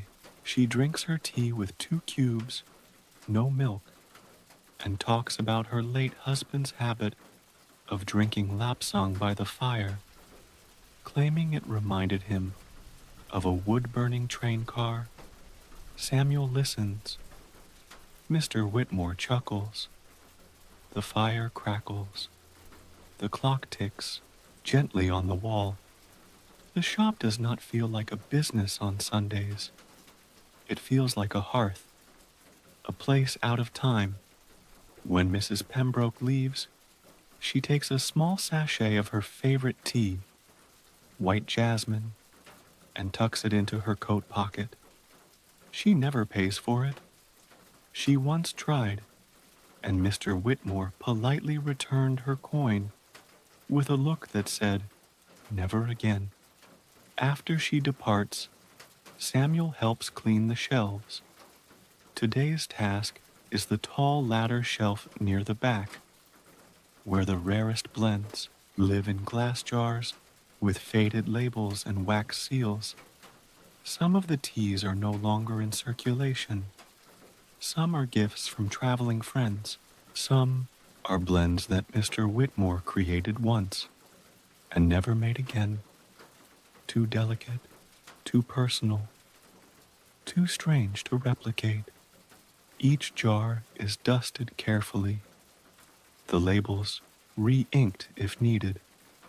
A few lids are removed to breathe in the aroma, like revisiting a memory. One jar holds a blend created during Queen Victoria's Jubilee year. Notes of raspberry leaf, rosehip, and golden tips. Another contains a Sri Lankan tea mixed with dried mango and marigold petals. A request from a merchant's wife who once danced in Bombay and missed the warmth. Every tea has a name, not just a flavor. Fog on the garden wall, gloved hands in winter, the clockmaker's first love. They are not commercial names. They are stories, moments preserved in leaves and petals. Samuel reads the labels aloud as he polishes, sometimes smiling, sometimes pausing in wonder. In the afternoon, the kettle is filled again. They brew something special now, a blend made only on Sundays. They call it Quiet Chapel, a mix of Darjeeling, white rose, and lavender. The flavor is light, but it lingers, like memory, like a note held just a little longer than expected. As they sip, the light shifts in the room. The rain has stopped, and sunlight filters through the front curtain, casting dappled patterns on the floorboards. The sound of horses' hooves returns to the street. A mother sings softly to a baby across the way. Someone begins to sweep the pavement outside. Mr. Whitmore returns to the red book. He writes something new, not a recipe, not a note, but a single line. Today, the tea was softer than usual. Perhaps the rain taught it to listen. He does not explain what it means. He never does. The hours pass with few words, They don't need many. As evening comes, Samuel places a fresh log on the fire. Mr. Whitmore folds the red book and places it back into its wooden drawer. The last cup of the day is poured, a strong yunnan with a hint of dark cocoa, meant to settle the stomach, meant to prepare the soul for rest. The bell above the door remains untouched. The lock stays unturned. The world passes outside, but in here, time rests its weary feet. Eventually, Samuel puts on his coat. The rain has passed, and the streets glisten. He nods to Mr. Whitmore, who nods back. Same time next week? Always, Whitmore replies. And then he is alone, but not lonely. The fire is still warm. The coals hum. The last bit of tea lingers in the bottom of the cup, growing cold but still fragrant. The quiet has returned, full and present. Let that quiet hold you now. Let your body soften beneath the weight of calm. Let your mind steep gently. No rush, no thoughts to chase. You are among those who take their time, who measure with care, who brew with patience, who understand that comfort is not loud, but lasting. You are in good company. Close your eyes and let the day fade like steam in low light. Let the story pause. It will wait for you. Sleep now, long and slow and deep. It is a cold, dry morning in early winter, and the city of London lies still beneath a faded gray sky. The frost that crept in overnight has painted rooftops in sugar-dusted white, edged window panes with icy lace, and stiffened every leaf that still clings to iron fences or cobbled gutters. Even the horses seem to trot more slowly, their breath clouding in the crisp air, their hooves striking the stone with a deliberate, measured rhythm. There is a silence to mornings like these, not the emptiness of absence, but the deep, thoughtful quiet of restraint. The world is not asleep, but hushed. Within this gentle silence, Whitmore and Coden is already awake. The tea shop, tucked at the corner of Wren Street, and just past the green door of the stationer's, glows like a lantern in the mist. A curl of smoke lifts from the chimney above the back room, and behind the slightly fogged windows, a low amber light spills across polished wooden counters and carefully stacked tins. Inside, the warmth is immediate and kind. The stove is crackling with soft flames, and beside it, the first kettle of the morning is already steaming. The air smells of dried citrus, old wood, and the distinct sweetness of toasted barley, a blend Mr. Whitmore prepared last night and left to rest in a clay jar to deepen its flavor. He moves slowly today, not from fatigue, but from care.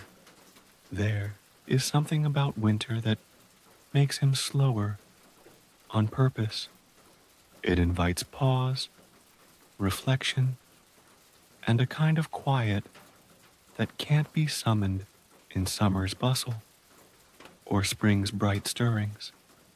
He wraps a knitted shawl around his shoulders, one his sister made many years ago, and begins the ritual of opening the shop. One by one, the lamps are lit. One by one, the tins are wiped down. One by one, The little displays are refreshed.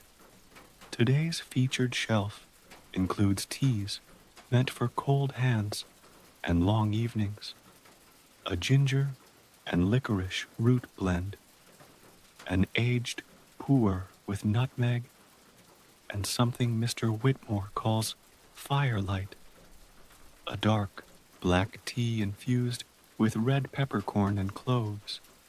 The window fogs slightly from the heat inside. He lets it stay. Soon, Samuel arrives, stamping snow from his boots and carrying a fresh delivery from the docks. He's bundled tightly in a coat 2 sizes too big, and his nose is red with cold. Still, he smiles as he steps into the shop's warmth and exhales. "Smells like holidays in here," he says, rubbing his hands together. Mr. Whitmore nods and offers him a cup from the pot he just brewed. Barley with cinnamon bark and dried fig. Samuel tastes it and closes his eyes. It tastes like something slow. "Good," Mr. Whitmore replies. "It's meant to." They unpack the delivery together. Wooden crates tied with twine, still bearing salt from the docks. Inside are new shipments: oolong from Taiwan, white tea tips from Darjeeling, and a small surprise: 3 bricks of compressed tea wrapped in parchment, sent from a merchant friend who rarely writes but always knows what to send. Samuel unpacks them gently, as if unwrapping something sacred. By 10 o'clock, the shop is officially open, though only a few customers have ventured out into the cold. The ones who do arrive move slowly, bundled in scarves and gloves, their fingers stiff as they unwrap them for coins or to cup a warm-tasting cup. A vicar from the church down the street buys a half-pound of spiced chai and speaks fondly of a childhood spent in Calcutta. A school teacher collects her usual blend and shares news of her class's Christmas recital, apologizing that her voice is hoarse from leading the carols. Mr. Whitmore gives her a small pouch of chamomile and thyme with a smile. A man in a wool cap, new to the neighborhood, asks shyly for something good for thinking. Mr. Whitmore nods once, turns to a high shelf, and selects a tin marked with a simple label: "Clear Mind." He blends it himself: green tea, mint, and dried pear leaf. The man smells it, smiles faintly, and replies, "That's what I needed." Outside, the frost lingers on windowsills and rooftops, but inside, the air hums with warmth and wood and leaf. In the afternoon, Samuel sets out a table near the window with samples for those willing to brave the cold. He places a small teapot with cups beside a dish of shortbread biscuits, alongside a new winter blend they've crafted together: black tea with cranberry and juniper, softened by a touch of vanilla bean. The first sip brings stillness. The second brings breath. The third, maybe memory. A young girl with her mother stops to sample. She wrinkles her nose, then laughs, asking if they sell anything less bitter. Mr. Whitmore gives her a pouch of honeybush and tells her, "Start here. Grown-ups aren't always right." Later, a woman visits in search of a gift.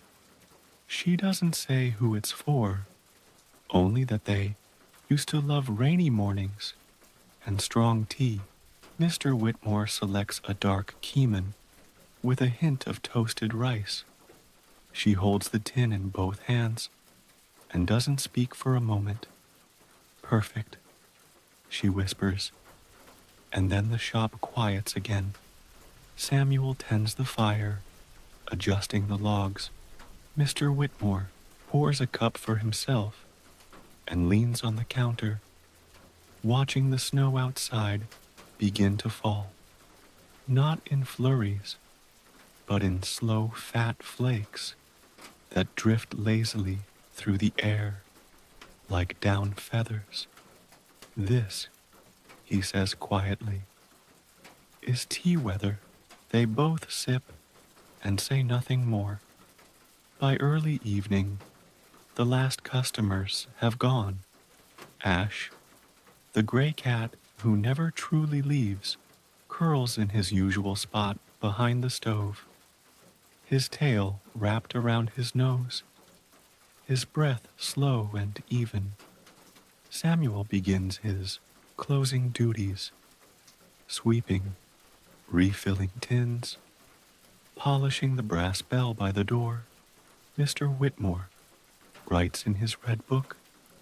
He records the new delivery, notes the response to the cranberry juniper blend, and writes 2 simple lines. The city wore frost. Like a shawl today, we brewed warmth by the cupful.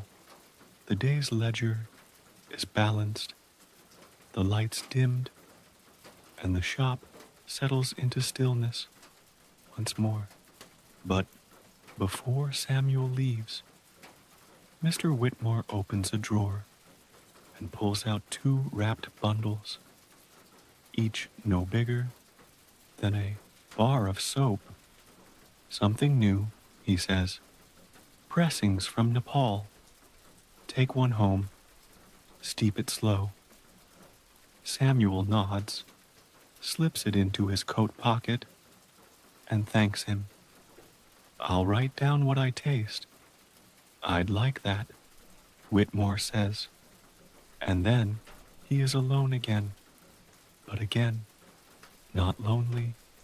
He pours one last cup from the pot and sits in the back room, where the fire still crackles softly. He watches the snow continue to fall, slow and tireless, across the street lamps' glow, and he thinks not of sails or plans or even tea, but of steam rising in low light, and the way the city seems to quiet when it's cold enough to matter. Let yourself feel that quiet now. Let your body settle, heavy and warm, as though wrapped in a favorite coat, sitting beside a stove on a snow-draped day. Let your breath move like steam, soft, slow, rising and falling without thought. You are safe here among shelves and warm cups and well-placed silence, among those who care more for the rhythm than the rush, who blend comfort by hand and serve memory by the spoonful. Let the snow fall gently beyond your thoughts. Let sleep come slowly, like tea steeping in a pot that knows not to hurry. There is a lightness in the air this morning, not in temperature, for the winter cold still clings to the corners of windows and stiffens the cobblestones, but in mood, the kind of lightness that arrives quietly, unannounced, like a forgotten melody, remembered all at once. It's nearing the end of the year in Victorian London. The city holds its breath in anticipation, not for something grand, but for the quiet comfort of familiar traditions. The rooftops glisten faintly with last night's frost, and the sky, while pale and heavy with cloud, carries just a sliver of golden promise near the horizon. A few birds hop along the iron railings near Wren Street, their feathers puffed against the cold, their songs soft and tentative. Bakeries stir to life with the scent of crust and cinnamon. Woolen-clad postmen make their rounds, and just beneath the rhythm of it all, the world prepares, not with haste, but with slow, measured care, for the final weeks of the year. At Whitmore and Coster's, the shop is already aglow. The lamps have been lit earlier than usual, not because of darkness, but because of the softening light that comes with winter's shorter days. A string of ivy and dried orange slices hangs across the front window, a simple decoration that Samuel had arranged the day before, threading them carefully by the fire after closing time. Mr. Whitmore had said nothing, but that evening he'd brought out a small wooden box filled with old ribbons and copper bells, and placed it quietly on the table. Now, the window glows with warmth. Inside, the air is fragrant, sharp with spice, softened by sweet citrus, deepened by dark tea leaves, warming in clay jars near the stove. The kettle hums its low, steady tune, and the floorboards creak gently beneath practiced footsteps. The shop is quiet, as it always is in the first hour, before the footsteps of London grow louder, before the day's letters arrive, before the bell above the door begins to mark the turning of time.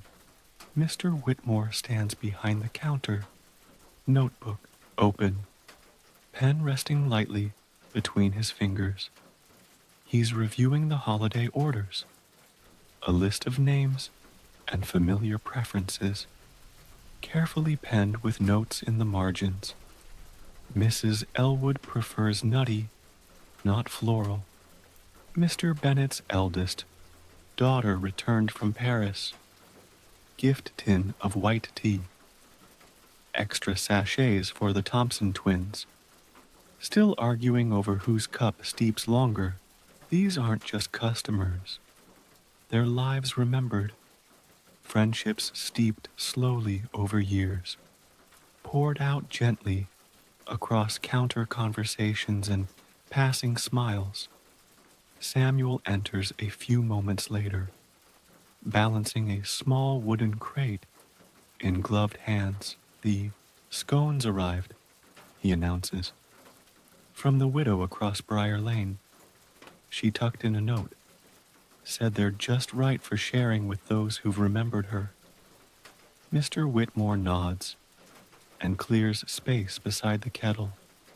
A tray is set, cups arranged, a pot already warming. This morning, they'll serve a tasting. No charge, no signs, no announcements, just a quiet offering. They choose a blend called Winter Window. Black tea with cinnamon bark, dried pear, and a touch of almond. It smells of open hearths, forgotten stories, and linen sleeves warmed by firelight.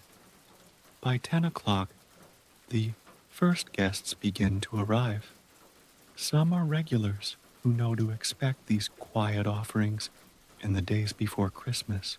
Others are passers-by who slow at the window, drawn by the amber light and the scent drifting through the door.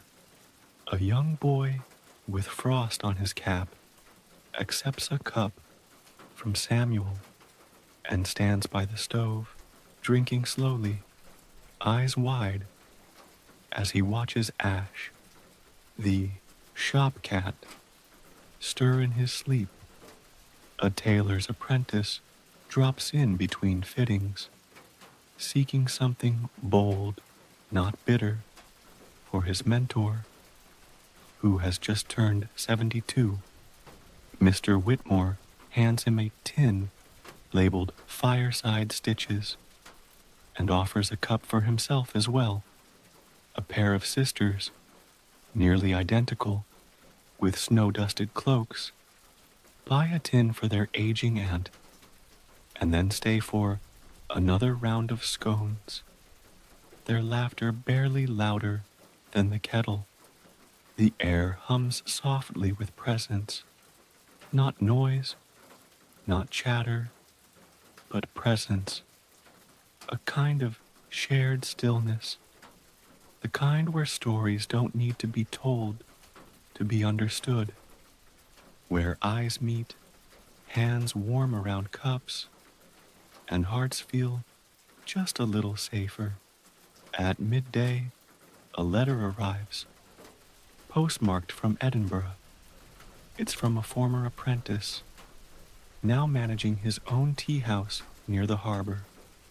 The envelope contains a short note, a folded recipe, and a small pouch of dried lavender and mulberry leaves. You once said tea should taste like memory. I think this one does. Thank you, sir. Mr. Whitmore sets the letter on the mantel beneath the framed sketch of the first version of the shop, a cruder, smaller place that existed 3 decades ago, with a single shelf and one blend to offer. He opens the pouch, smells the leaves, and brews a small pot. He and Samuel taste it in silence. It is tart at first, then soft, like something bitter that wants to be sweet. Not perfect, Samuel murmurs, but nearly, which is all anyone should ask for. Mr. Whitmore replies. The light begins to shift. The afternoon sun, pale and flickering, dips lower behind chimney stacks. The shadows lengthen across the floor. Outside, children run past, their boots crunching on salt-scattered paths. Somewhere in the distance, a brass band rehearses for the holiday procession. The tune floats lightly through the air, barely catching on the eaves. Inside, the shop grows even warmer.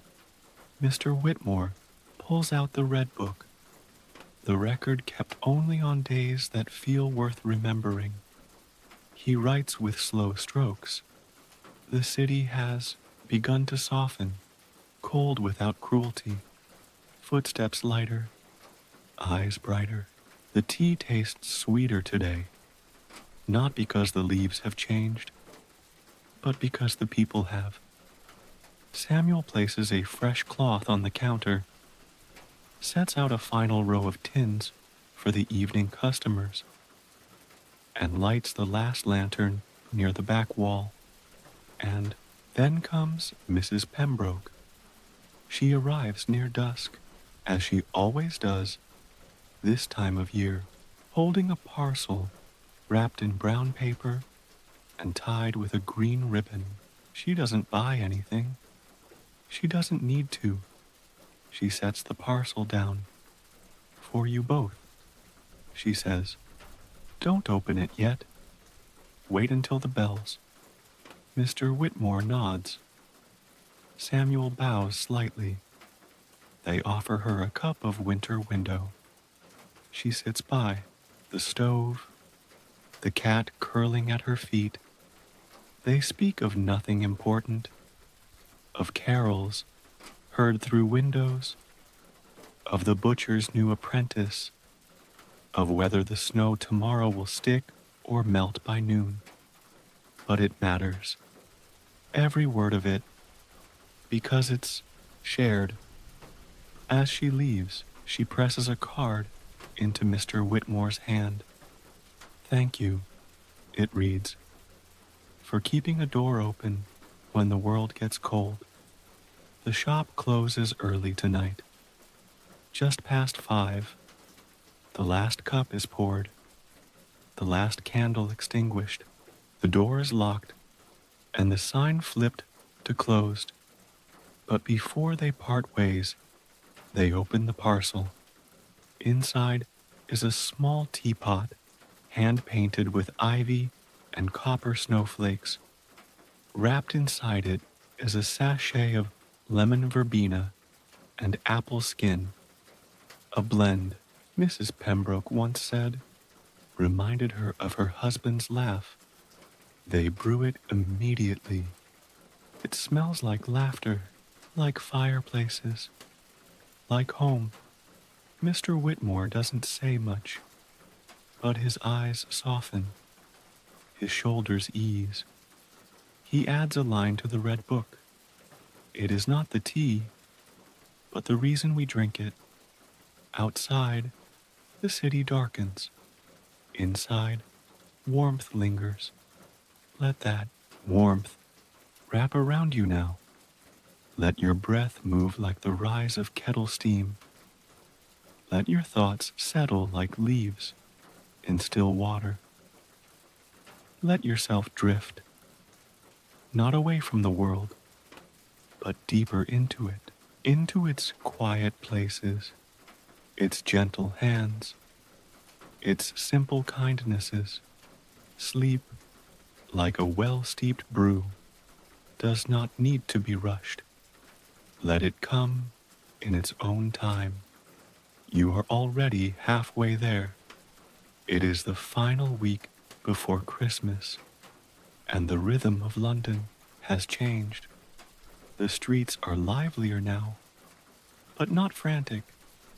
The energy is not one of urgency, but of gathering, of preparing, of remembering. Every corner hums with soft sounds. The clip of polished boots over stone, the chatter of bundled children, clutching sweet paper cones, the crinkle of tissue as shopkeepers wrap careful parcels. The sky, though thick with gray cloud, does not feel heavy. Instead, it holds the city in quiet anticipation, like a lid placed gently over a pot just about to simmer. Snow has returned just lightly, and the rooftops wear it like a familiar shawl. On Wren Street, Whitmore and Co. stands dignified as ever, unchanged and enduring. Its green-painted door wears a simple pine wreath tied with a brown velvet ribbon. The lace curtains are drawn half away, and inside, the glow of oil lanterns paints golden stripes across the windows. From the outside, it feels as if the shop has paused time. Inside, it almost has. Mr. Whitmore arrived earlier than usual this morning, carrying with him a small leather case filled with bundled notes and a worn linen pouch that had belonged to his father. He walked the cold streets without rush, stopping once at the bakery for a fresh loaf and again at the church to hear the final peal of the morning bell. Now, as he stands behind the shop counter, the fire already crackling in the back room, he breathes in the warmth of his second home. The kettle on the stove hums steadily. Today's blend is an old one, something not for sale, something not listed on any chalkboard or shelf. It's called 3 Winters Deep, a mixture of black tea, cedar tips, cardamom, and pressed apple. He only makes it once a year. Samuel enters just after the first cup is poured. He's flushed from the cold, gloves tucked into his coat pocket, a small box balanced under one arm. From the post, he says, setting it on the back table. There's a card from the Mattingleys, too. Said to read it with tea. Whitmore raises an eyebrow and nods. Then we'd best not delay. They sit with their cups in hand, sipping slowly as snow drifts silently past the window. The Mattingleys are a family from Yorkshire who used to visit the shop every December without fail. Two parents, three sons, always carrying boxes of preserves and requests for obscure herbal infusions. It's been 2 years since their last visit, but each year they still send a note. Samuel opens the card. It reads, "This year we made your clove blend for the neighbors, and we told them where we learned to listen to a cup before tasting it, wishing you warmth and memory." Mr. Whitmore does not speak. He only smiles faintly and lifts his cup. Mid-morning brings customers. Not a rush, but a rhythm. They arrive in twos and threes, scarves loosened, cheeks pink from wind. Some come with shopping lists, others simply to find a bit of peace amid the city's louder corners. The bell above the door chimes softly, as if knowing to keep the volume low. Mrs. Winthrop asks for her usual rose and chamomile blend, but adds, "Something extra to help me fall asleep. My daughter's visiting." Her voice never lowers. Mr. Whitmore hands her a mix with lemon balm and valerian root. "Sleep in a cup," he tells her, though not as strong as earplugs. They share a quiet laugh. Later, a boy arrives with mittens too big for his hands and a tag around his neck. He's delivering packages for a nearby merchant. As he waits for a tin to be wrapped, Samuel offers him a warm scone and a sample of honeybush tea. The boy sips it, nods once with seriousness, and whispers, "Tastes like a blanket." Outside, the snow begins to fall thicker, layering the windowsill in white. Inside, the shop feels like a pocket in time, soft, glowing, untouched by rush. At noon, Samuel unwraps the parcel that arrived earlier. Inside is a tin from a Japanese supplier. Delicate green tea pearls, rolled tightly into near-perfect spheres. Beneath the tin, a folded note written in elegant brushstrokes. "For the new year, may you steep it slowly." They brew a small pot immediately. The tea is light, vegetal, with a gentle sweetness that lingers like a thought half-formed. It is not bold. It does not announce itself. It arrives quietly and stays. "I think I like it," Samuel says, swirling his cup. "It doesn't ask you to like it," Whitmore replies. "It just sits with you." In the late afternoon, the shop receives one final delivery, a crate of ceramic teacups, ordered weeks ago from a local potter. They are imperfect, each a little different in shape or glaze.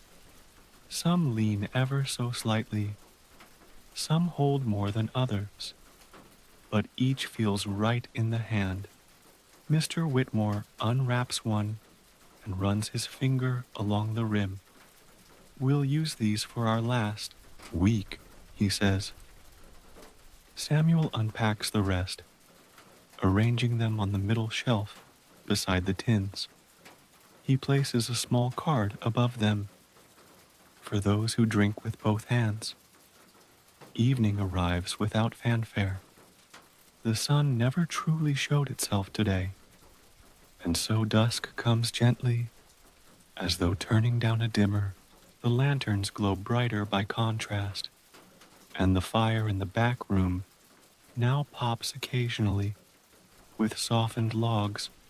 Ash, the cat, has claimed the blanket near the hearth. He stretches once, then curls tighter, his breath even and quiet. Samuel takes out the day's ledger to balance the numbers, but Mr. Whitmore reaches instead for the red book. He writes slowly, his pen pausing between lines. The city is not cold today. It is wrapped in scarves, in snow, in memory. The tea has listened well this season. So have we. He closes the book gently and places it beside the potter's box. They do not speak for several minutes, not because there is nothing to say, but because some days deserve silence more than sound. Before Samuel leaves, he places a small tin on the counter, a gift, unlabeled, for you, he says, a blend I've been working on. Whitmore accepts it with both hands. Shall I steep it tonight? No, Samuel replies. Save it for the morning after Christmas. Whitmore nods. I'll wait. They part at the door, the snow now falling in long, steady strands that catch the lamplight and shimmer like threads of silver. Mr. Whitmore remains a while longer. He pours one last cup, this time not from the stove, but from a teapot left near the window, a cooler brew, faint and delicate. It is not for flavor now, but for feel, for holding. He sits at the table near the fire, the world fading gently around him. And you too may rest now. Let your breath soften. Let your shoulders loosen. Let your body lean inward like a hand cupped around a warm mug. There is no more to do tonight. Nothing to fix. Nothing to finish. You are not outside the shop, but within it. You sit near the fire, your cup half full, your thoughts quieted by steam and soft light. You are part of this story now, part of the peace it offers. Let your eyes close gently. Let the sound of snowfall carry you. Sleep, slow and deep, like tea. That takes its time. The day after Christmas in Victorian London is softer than the day before. There is a stillness that settles gently over the rooftops, like a woolen blanket shaken out and laid over the city. The air carries a faint scent of wood smoke and orange peel, remnants of the previous night's fires and feasts. Bells ring again, slower now, less ceremonial. The laughter on the streets is quieter, more reflective. Children, bundled and rosy-cheeked, kick at melting piles of snow that have already begun to fade into slush. The city exhales. Inside Whitmore & Co., the shop has not yet opened. It is one of the few mornings each year when Mr. Whitmore does not rise before the sun.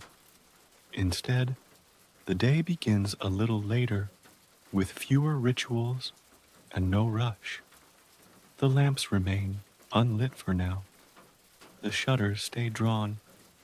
Even the kettle, that familiar heartbeat of the space, remains cool and untouched in the early hour. But the quiet is not emptiness, it is fullness. Mr. Whitmore wakes slowly, wrapping himself in a wool robe and stepping into his slippers with the kind of deliberateness that only comes from years of honoring slow mornings. The house above the shop is modest, 2 rooms and a small kitchen, but it holds the same warmth as the shop below. It smells of cedar, beeswax, and old books. A framed painting of his late sister hangs above the hearth. She is young in the portrait, her eyes bright, holding a teacup. He lights the fire, slowly coaxing it to life. Then, from the cupboard, he retrieves the tin Samuel gave him, a simple, round container without a label, tied with a single piece of twine. He opens it carefully. The aroma is unexpected, soft but layered. Dried plum, fennel seed, a hint of something floral, perhaps elderflower. He breathes it in, closes the lid again, and smiles. Downstairs, the shop remains still. Ash the cat is curled inside a shipping box filled with scraps of cloth and old paper, his tail twitching softly in dreams. The light from the fire upstairs spills gently down the staircase, catching the edge of the red book still resting on the back table.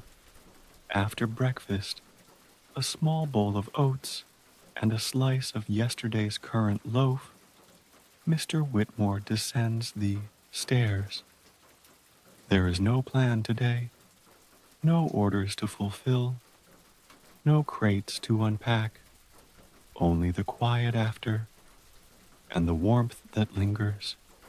He sets the kettle to boil. As it hums to life, he opens the shutters just halfway. Outside, the street is sleepy. Most shops remain closed, though a few vendors have begun to arrange their stalls. A boy sells roasted chestnuts from a cart near the alley. Across the way, the grocer sweeps snow from the stoop in lazy strokes, pausing now and then to sip from a flask in his pocket. The first cup of the day is made with Samuel's blend. Mr. Whitmore pours the hot water over the leaves and waits. He does not time it with a watch. He listens. He watches the color. He breathes in the rising steam. When it is ready, he pours it into a wide-rimmed cup and sits at the corner table near the window. The flavor is gentle. It arrives slowly. First, a warmth at the back of the throat, then a trace of something sweet, earthy, comforting. It does not insist on attention. It simply is. The mark of a tea made with thought, not just technique. He makes a note in the red book, Samuel's blend. Thoughtful, like a letter never sent, but always intended. Mid-morning brings the sound of footsteps on the pavement. Not customers, not today, but neighbors. Mrs. Pembroke appears first, carrying a tin under one arm and a wrapped parcel in the other. "I brought shortbread," she says plainly, handing it to Mr. Whitmore without waiting for a thank you, "and I expect tea in return." He smiles, takes the parcel, and gestures to the table. "Samuel's blend or something stronger?" "Samuel's." "I'm curious." They sit and sip. She talks, as she often does, about her late husband, about the year they spent in Cornwall, about a robin she'd seen this morning, who reminded her of someone, Though she couldn't say who, Ash wakes from his nap and sits beneath the table, pressing gently against her ankles. She does not acknowledge him, but when she leaves, there are crumbs on the floor from a piece of shortbread she dropped on purpose. By noon, the light outside has dimmed again, and snow flurries return, light and dry, barely clinging to anything. The city seems undecided between sleep and wakefulness. Samuel arrives without knocking. He enters quietly, shrugs off his coat, and places a cloth bag on the counter. Leftovers, he explains. My mother's cranberry sauce. No one else likes it. Whitmore raises an eyebrow. And you brought it to me. You drink lapsang. I thought you might appreciate difficult things. They share a cup in the back room. Samuel drinks his blend again, this time with honey. It tastes different today, he says. It would, Mr. Whitmore replies. So do we. For a while, they work in silence. They refill a few tins, reorganize the small shelf of infusions. Samuel polishes the windows. Mr. Whitmore re-inks the shop sign, not because they must, but because quiet work is good company. In the late afternoon, they light one extra lantern near the front. The window display, while unchanged, seems to glow more warmly now. Tins shimmer with low light. The pine wreath has dried slightly, curling at the edges.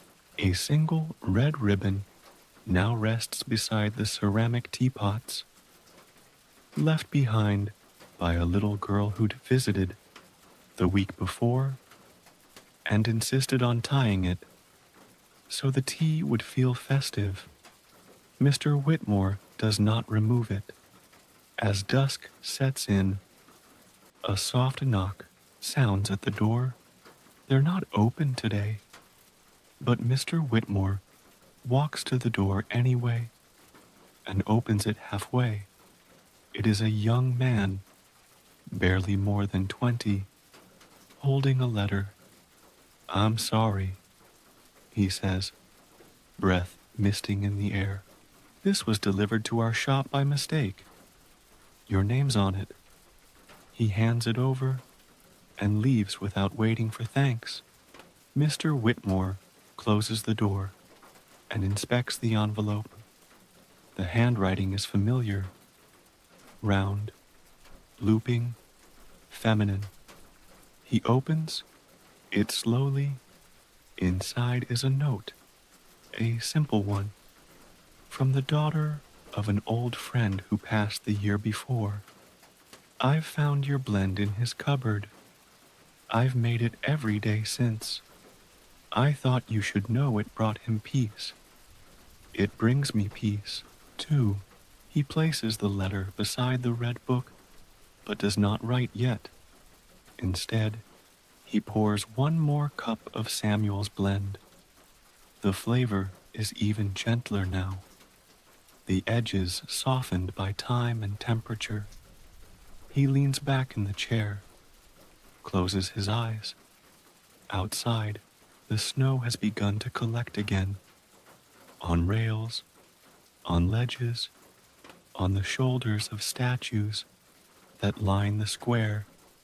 Inside, the shop glows, not brightly, but deeply, as if the walls themselves have absorbed the warmth of years, and now exhale it gently into the night.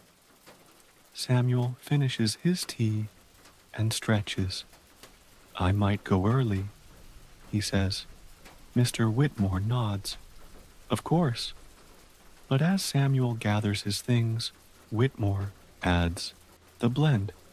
It's very good. Samuel smiles. It was made for here. And then he's gone. Mr. Whitmore walks once more through the shop. He touches the edge of the counter, adjusts a tin, closes the lid of the teapot. He writes, finally, in the red book, a tea made from memory, shared in silence. The shop breathes differently today. Not busy, not still, but full. He places the pen down and extinguishes one lantern. Then the next. The fire in the back room is almost out, but the coals still glow. The shop, too, glows. And now, so can you. Close your eyes. Let your breath slow, like steam rising from a forgotten cup. Let your limbs grow heavy, like shelves resting beneath the weight of stories. Let your mind soften, steeped in warmth and stillness. You are not just visiting this world, you are part of it. You sit beside the fire. You sip from a handmade mug. You hear the snow, and you sleep, without worry, without haste. Just as tea cools, just as light fades, just as dreams arrive, gently and on time. The final days of December unfold like the last pages of a well-worn journal. In Victorian London, the streets have grown quieter, the shops slower, and even the sky seems to hold its breath. A pale mist hugs the rooftops, blending chimney smoke into soft ribbons of cloud. Gas lamps flicker earlier in the day now, their golden light reflected in puddles and windows. The air is thick with the scent of pine, hearth fire, and something else less distinct, but deeply familiar, the nearness of endings. Yet not everything closes. At the corner of Wren Street, the old tea shop remains open, not bustling, but quietly alive, like an ember that refuses to go out. Its front window glows modestly, dressed with a faded lace curtain and a small garland of rosemary and dried citrus. The green-painted door creaks softly when it opens, and a simple wooden sign swings gently above, reading only Whitmore & Co. Est, 1841. Inside, the warmth is immediate and gentle. The shop smells of black tea, sandalwood, beeswax, and something faintly floral. A new blend, perhaps. The kettle is already singing its low song atop the cast-iron stove, and the coals below pulse a steady orange glow. Mr. Whitmore is behind the counter, not writing or blending, but simply standing, watching, listening. In this moment, he is not working. He is simply being. A few minutes later, Samuel enters, stamping light snow from his boots and placing his scarf on the hook by the stove. "Good morning," he says. Mr. Whitmore nods. "Still snowing?" "Just lightly," Samuel replies, "the kind that melts as it lands." They share a glance and smile. It is enough. The morning passes slowly. Customers arrive in ones and twos. Most say little, but their eyes linger longer on the shelves. Their fingers brush tins with more care than usual, and every voice carries the hush of reflection. An elderly man purchases a blend he used to drink with his wife. He holds the tin tightly in gloved hands and says, "It reminds me of her, even when I can't find the right memory." Mr. Whitmore offers no reply, only a bow of his head and a quiet She'd be pleased to know a young couple stop in on their way to the countryside, choosing a blend with lavender and licorice root.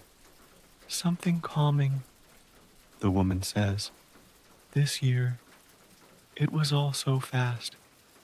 Samuel, nearby, murmurs, "This one won't let you rush." They smile, take the tea, and promise to return in spring. At midday, Mr. Whitmore prepares 2 cups, one for himself, one for Samuel, and they sit near the window, steam rising in slow spirals between them. "What's in this one?" Samuel asks. Mr. Whitmore tilts his head. "Chamomile, elderflower, a bit of bergamot." Samuel sips. "Tastes like letting go."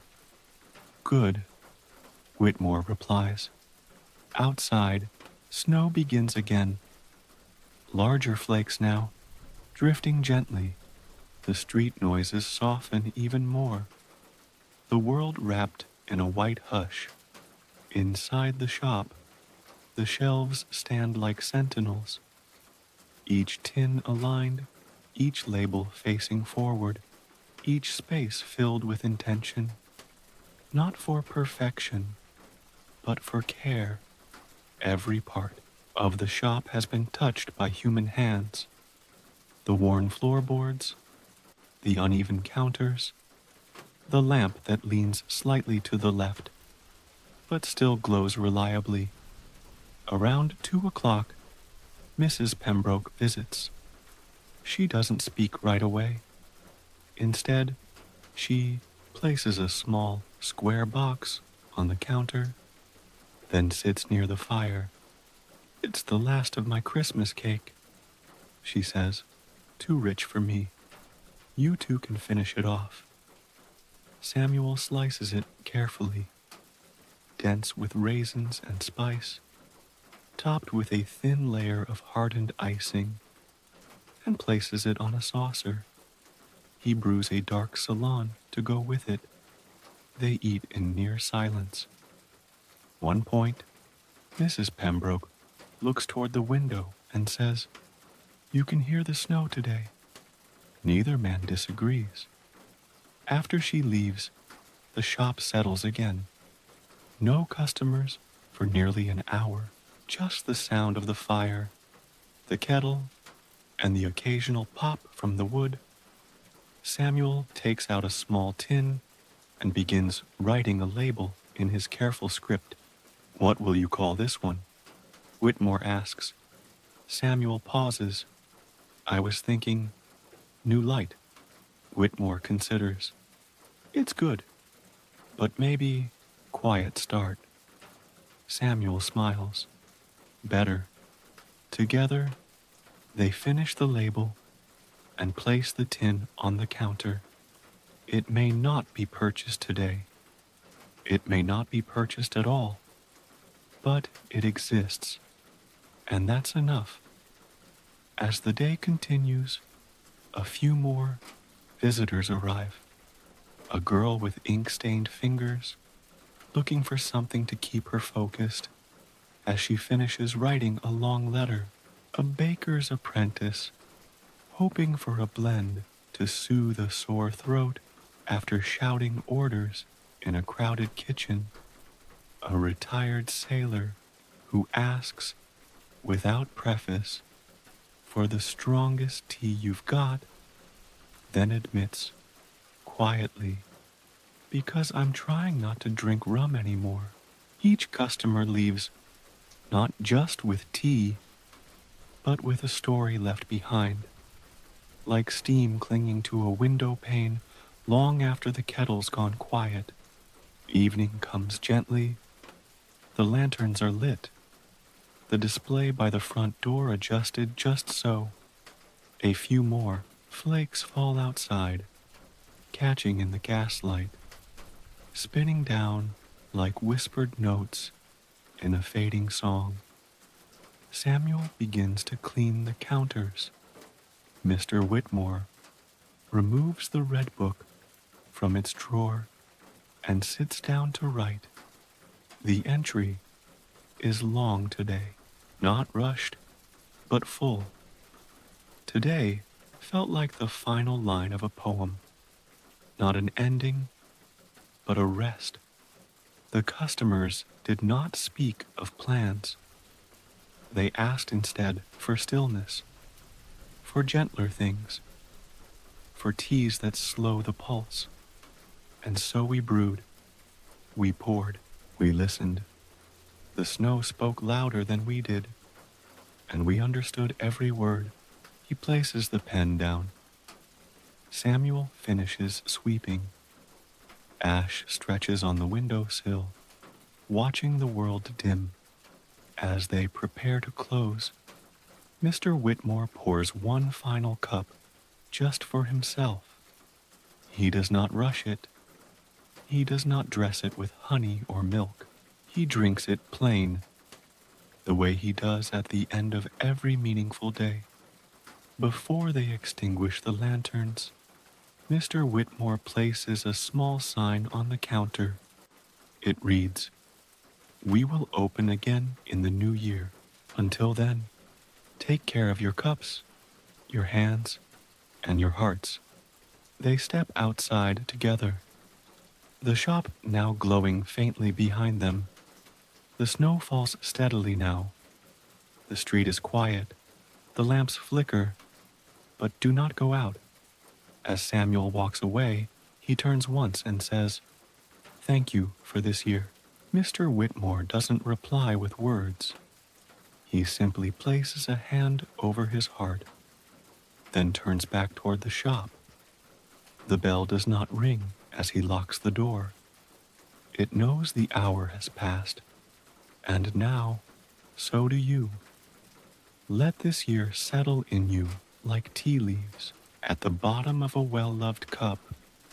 Let your breath move slowly, like a kettle warming beside the fire.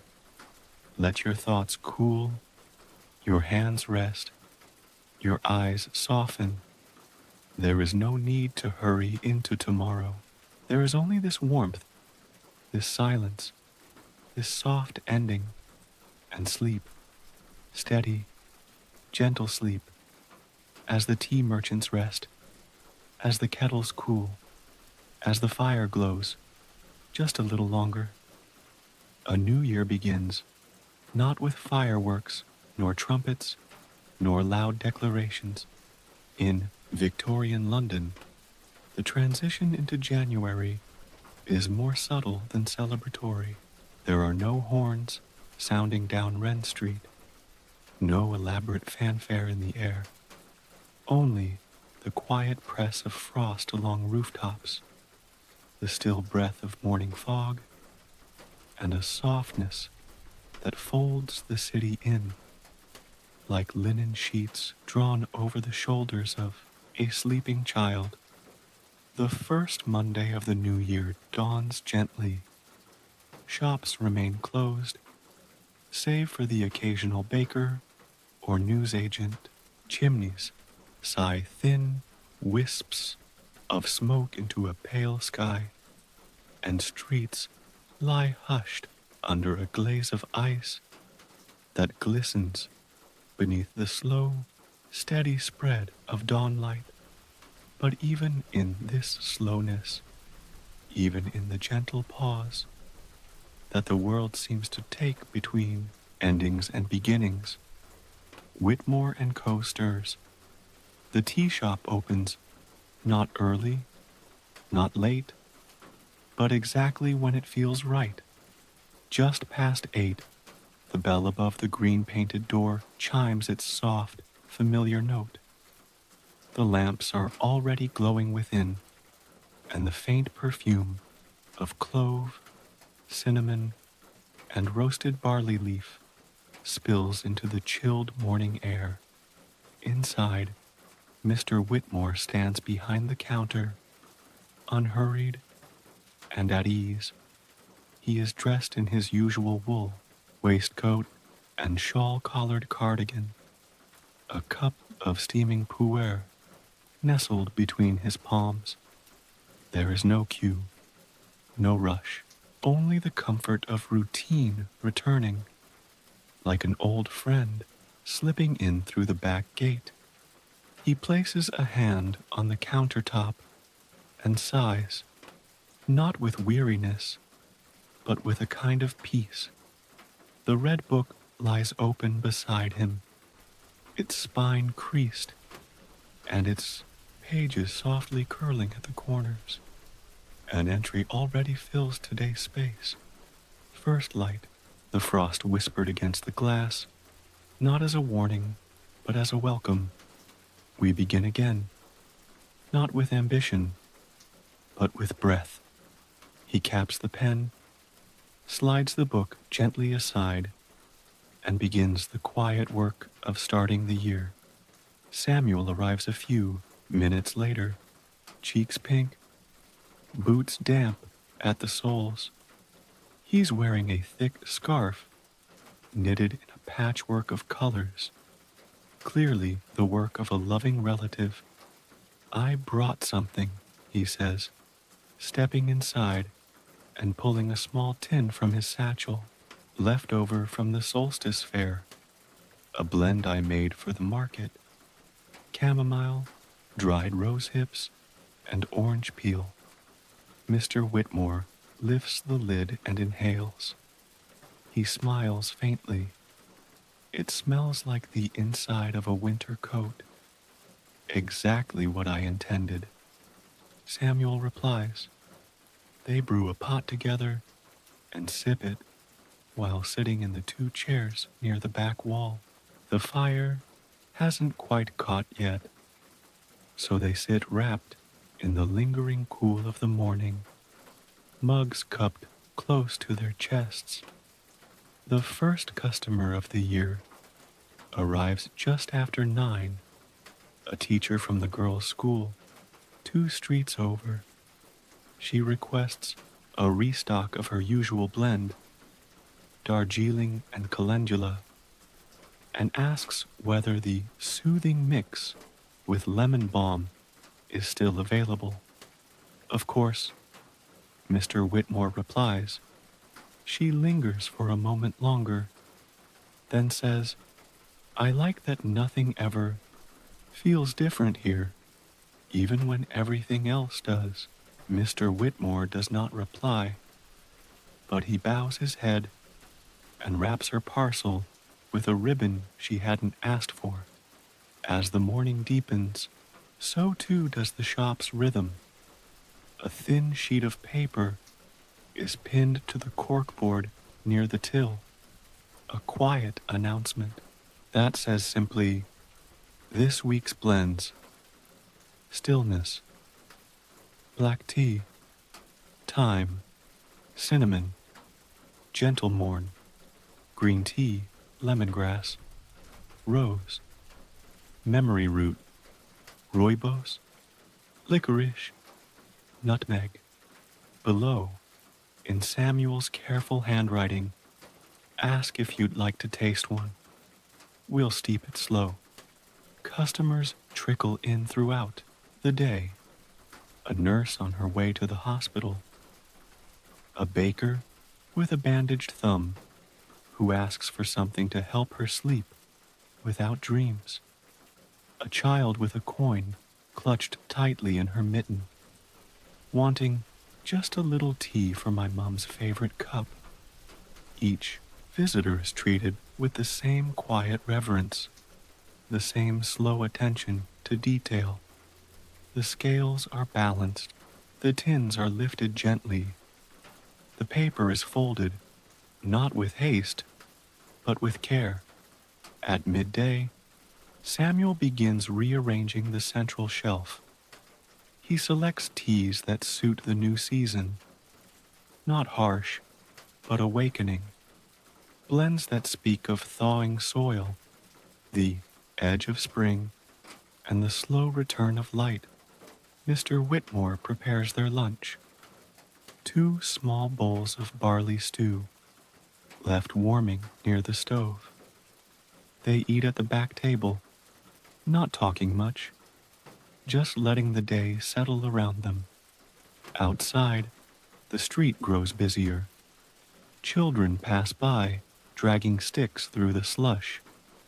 A chimney sweep hums to himself as he walks by the shop's front window, a soot-stained scarf wrapped high around his neck. A short while later, Mr. Whitmore receives a letter. It is delivered by hand. No stamp, just an envelope slid through the door. Inside, a single folded sheet, written in neat block print. Your winter blend helped me tell the truth to someone I love. Thank you. There is no name, no need for one. He reads it twice, then places it inside the red book. Later in the afternoon, the cat returns. Ash slips in through the back door, dusted with snow and smelling faintly of chimney soot and hay. He leaps onto the windowsill without grace, but with full confidence. Curling up beside the lamp, a young customer glances up from their tea and whispers, "He's always been here, hasn't he?" And Whitmore replies, "As long as we have." The light outside begins to shift toward dusk. Samuel lights the corner lanterns. The scent of the shop grows deeper now. Anise, roasted barley, the final steep of memory root from a pot forgotten near the back. Customers linger longer now, sipping from small cups, tracing their fingers along handwritten labels, asking quiet questions like, "Do you remember the blend from last April?" And, "Would you help me choose something for someone who doesn't know what they like yet?" The answer is always yes. Evening settles like a quilt. The snow resumes, not heavy, just enough to soften the edges of the street. The shop becomes its own world. The glass fogs, the kettle sings. A page turns in a book left open on the counter. Before closing, Samuel pours one last cup and places it in front of Mr. Whitmore. "You didn't say what you wanted today," he says. "I wanted whatever you'd choose." They sip together, the fire now glowing fully behind them. "I think this year will be quieter," Samuel says. "Not slower, just more listening, less noise." Mr. Whitmore nods. "It will be what we let it be." As the last lantern is extinguished and the shop is closed for the night, a final note is placed on the counter, scribbled on a torn bit of parchment. "We have reopened. So has the sky. So has the heart. And now, you rest. You've walked the shelves. You've heard the stories. You've held the warm cup. You've listened to the quiet voices. Let your breath mirror the rhythm of this place. Let your limbs sink like old tea leaves resting at the bottom of a deep ceramic bowl. Let the light of the shop glow behind your eyelids, even as they gently close. You are not rushed. You are not behind. You are not forgotten. You are welcome here, as you are, steeped slowly into sleep. January deepens, and the days remain short, but in the heart of Wren Street, something small has begun to shift. It's not dramatic. There are no blossoms yet, no birds returning with bright songs, no sudden warmth in the air. But if you listen closely, if you observe the way Mr. Whitmore does, you'll notice it. The way the frost melts more quickly in the morning. The way sunlight, when it arrives, feels just a little more golden than gray. the way the city seems to stretch ever so slightly after each yawn of dawn. Inside Whitmore and Co., the shift is felt too, not through large changes, but through tiny movements, like a shelf being dusted with more intention than usual, or the way Samuel lingers a little longer at the front window before lighting the lanterns. The shop itself has begun to breathe in a new rhythm. The day begins as it often does, with the soft strike of Mr. Whitmore's boots on the wooden floor, the opening of the green door, the subtle hiss of the kettle warming on the stove. Today's first blend is one he rarely makes, a winter-spring crossover, as he calls it, bridging weather. It's a mix of earthy Assam, a hint of lemongrass, and dried red clover. He doesn't sell it. It's a private blend, steeped only when the frost is beginning to whisper goodbye, but not quite ready to leave. He pours the first cup in silence and sips as the fog clings to the outside windows. Ash, curled tightly on the windowsill, opens one eye and blinks at the light. By the time Samuel arrives, scarf askew, hair slightly windblown, the shop is already aglow. He sets his satchel down and says, "I had a dream last night that we replaced all the tea with marbles." Mr. Whitmore raises an eyebrow. "Did anyone notice?" "No." That was the strange part. They chuckle quietly. Business is slow today. The cold has returned, bringing with it a biting wind that discourages the usual walkers and wandering regulars. But inside the shop, time flows as steadily as ever. Samuel works on a new recipe in the back room, blending small handfuls of dried ginger, apple peel, and white tea. Mr. Whitmore, meanwhile, updates the handwritten index cards that rest above each tin, adjusting descriptions, removing outdated ones, and occasionally adding a small, curious detail. Next to the tin of roasted barley tea, he writes, "For quiet nights, when memory and stillness sit side by side, a few familiar faces arrive by mid-morning. The tailor's apprentice returns for more gentle morn. He carries a new notebook filled with sketches and talks excitedly about a commission for a spring wedding. They want the suits to be the color of new leaves," he says, "not summer green, early green." A widow named Miss Talbot visits just after him, asking for something light, floral, but without anything that feels like pretending it's summer already. Mr. Whitmore gives her a mix of osmanthus and sencha, and she nods. "That's exactly it," she whispers. Shortly after noon, a young boy stops at the front window. He doesn't come in, only stands there watching. After a moment, Samuel walks outside and offers him a warm paper cup filled with rooibos and honey. The boy takes it carefully, whispers "thank you," and runs back toward the bakery. "New?" Whitmore asks when Samuel returns. "First time I've seen him," Samuel replies. "But he looked cold." That seemed like enough. The afternoon passes quietly. They spend it reorganizing the herbal shelf, polishing the brass weights, and testing 2 new teas. One is too sharp, the other not quite bold enough. "Too much time," Whitmore says.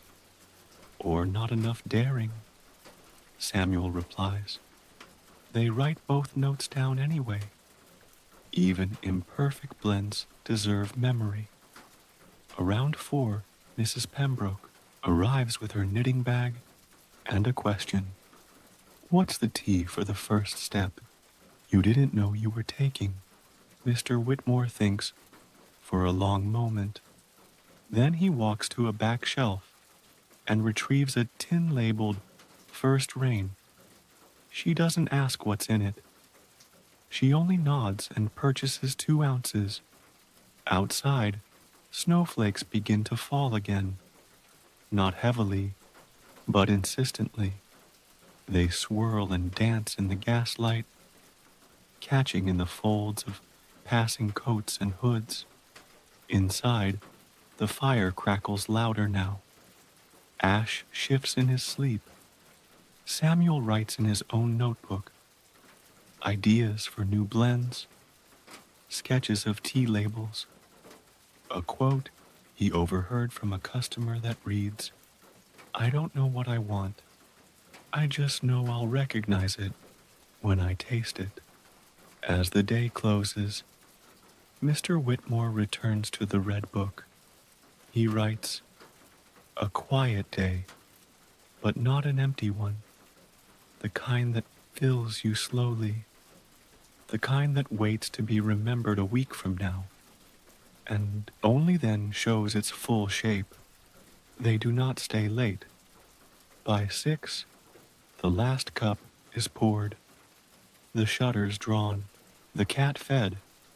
As Mr. Whitmore extinguishes the lanterns, Samuel lingers near the door. There's something comforting about knowing we'll do it all again tomorrow. Whitmore nods, and slightly different too. Always slightly. The wind outside whistles gently as the shop locks for the night. And now, you may rest too. You've stepped inside this quiet world. You've felt the fire, heard the kettle, seen the snow gather on the edge of the window pane. Let your breath slow, like falling leaves in late January. Let your thoughts settle, like dried petals at the bottom of a teacup. Let your body grow, warm, tucked in like a sachet inside a soft sleeve. There is no more to ask of this day, no story left untold, only sleep and a promise of morning. By the time February arrives, in Victorian London, the city has learned to accept the cold, not because it's pleasant, but because it has become familiar.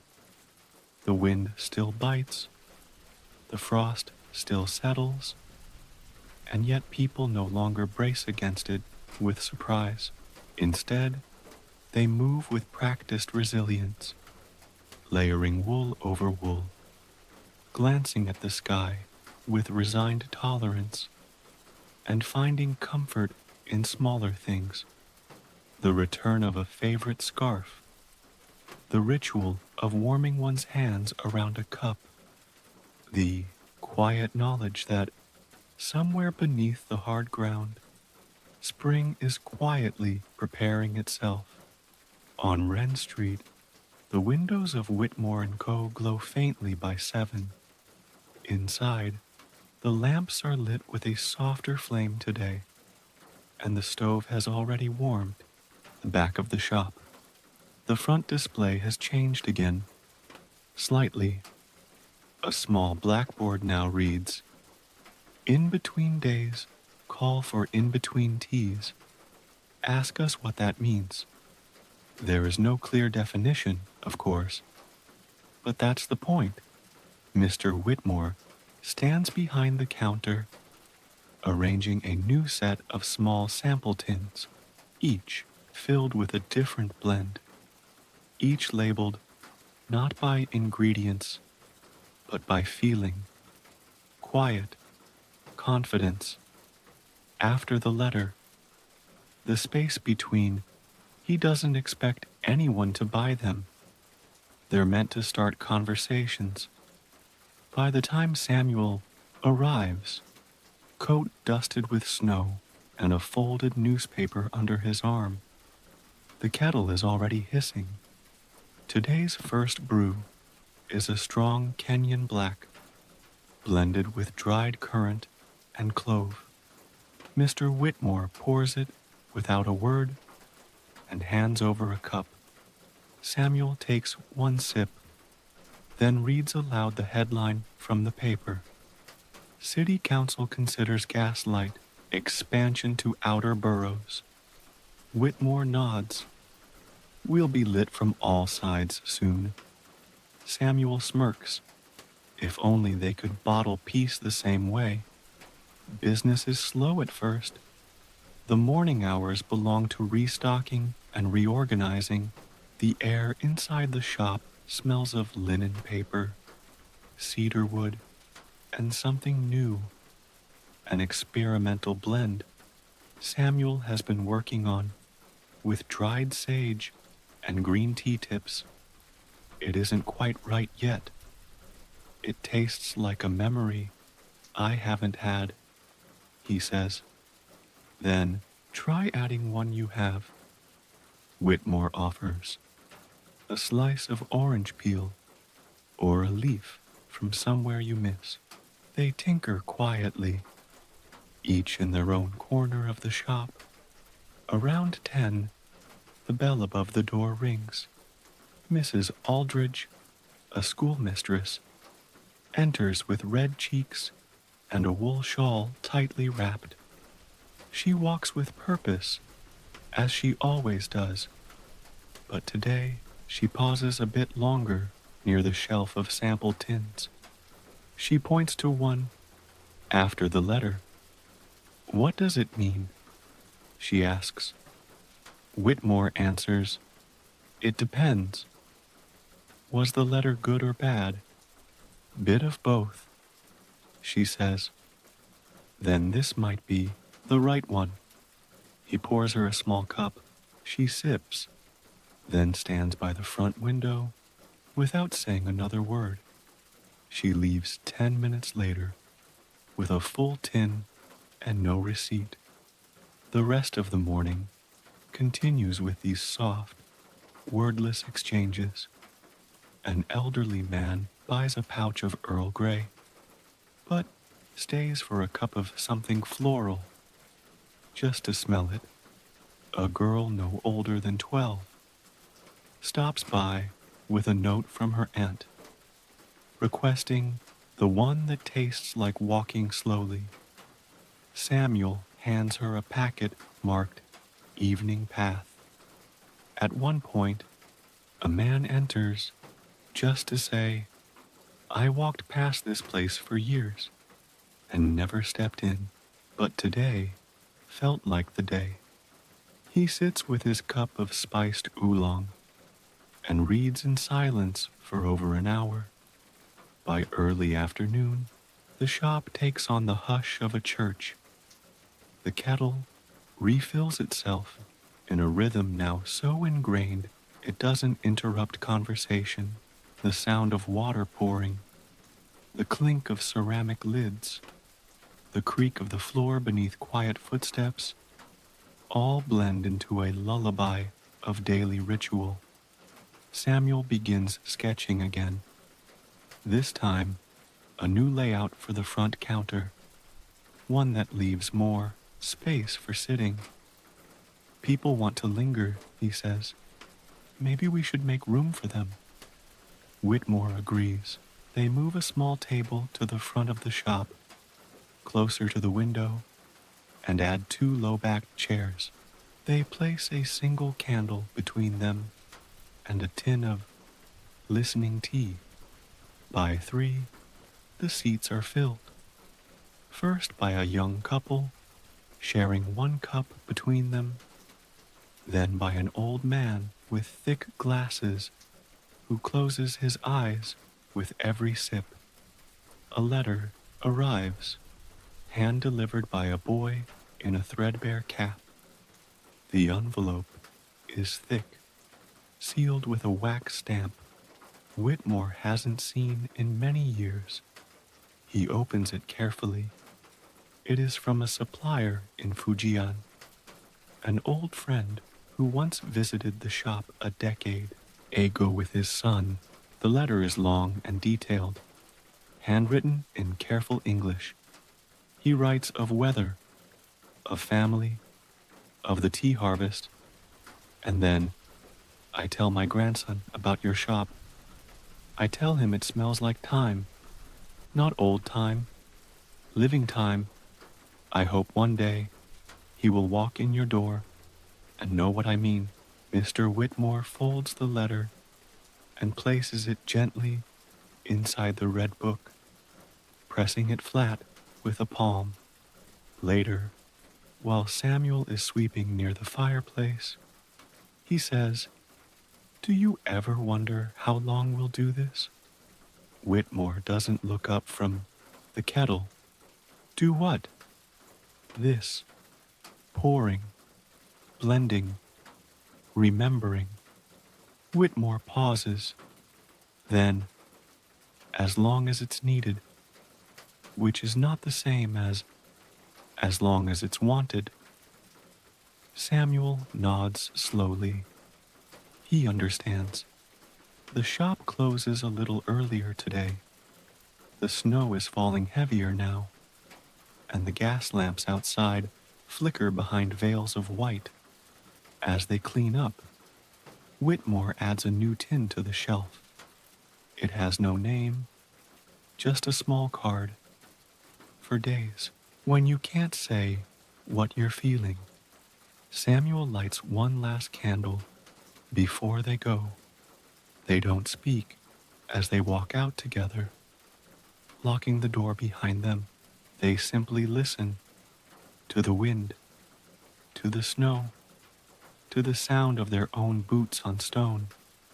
And so can you, now that the lights are dim, now that the steam has risen and cooled, now that the stories have been poured and shared and tucked into tins.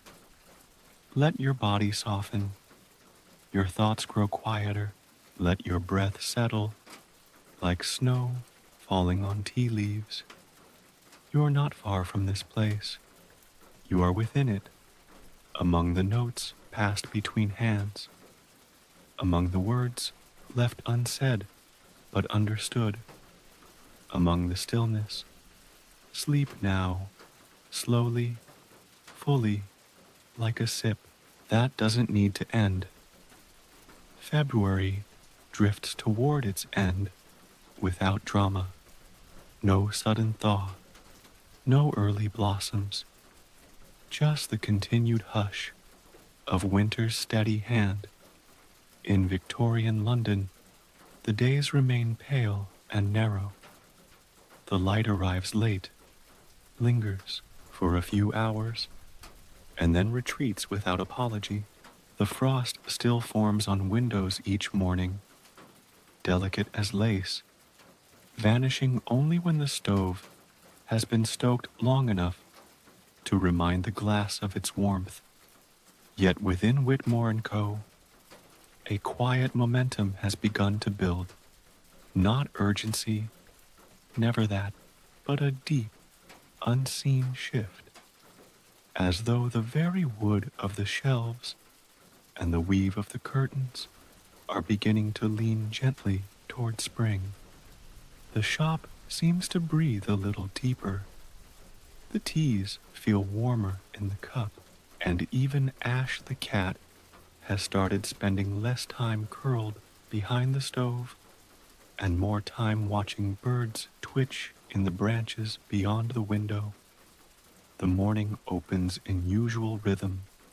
Mr. Whitmore arrives with a parcel under his arm, a new shipment from Edinburgh, bundled in waxed paper and tied with blue string. He places it on the back table, sets the kettle on, and opens the shutters with the practiced hands of someone who does not fear repetition. Outside, Wren Street is quiet.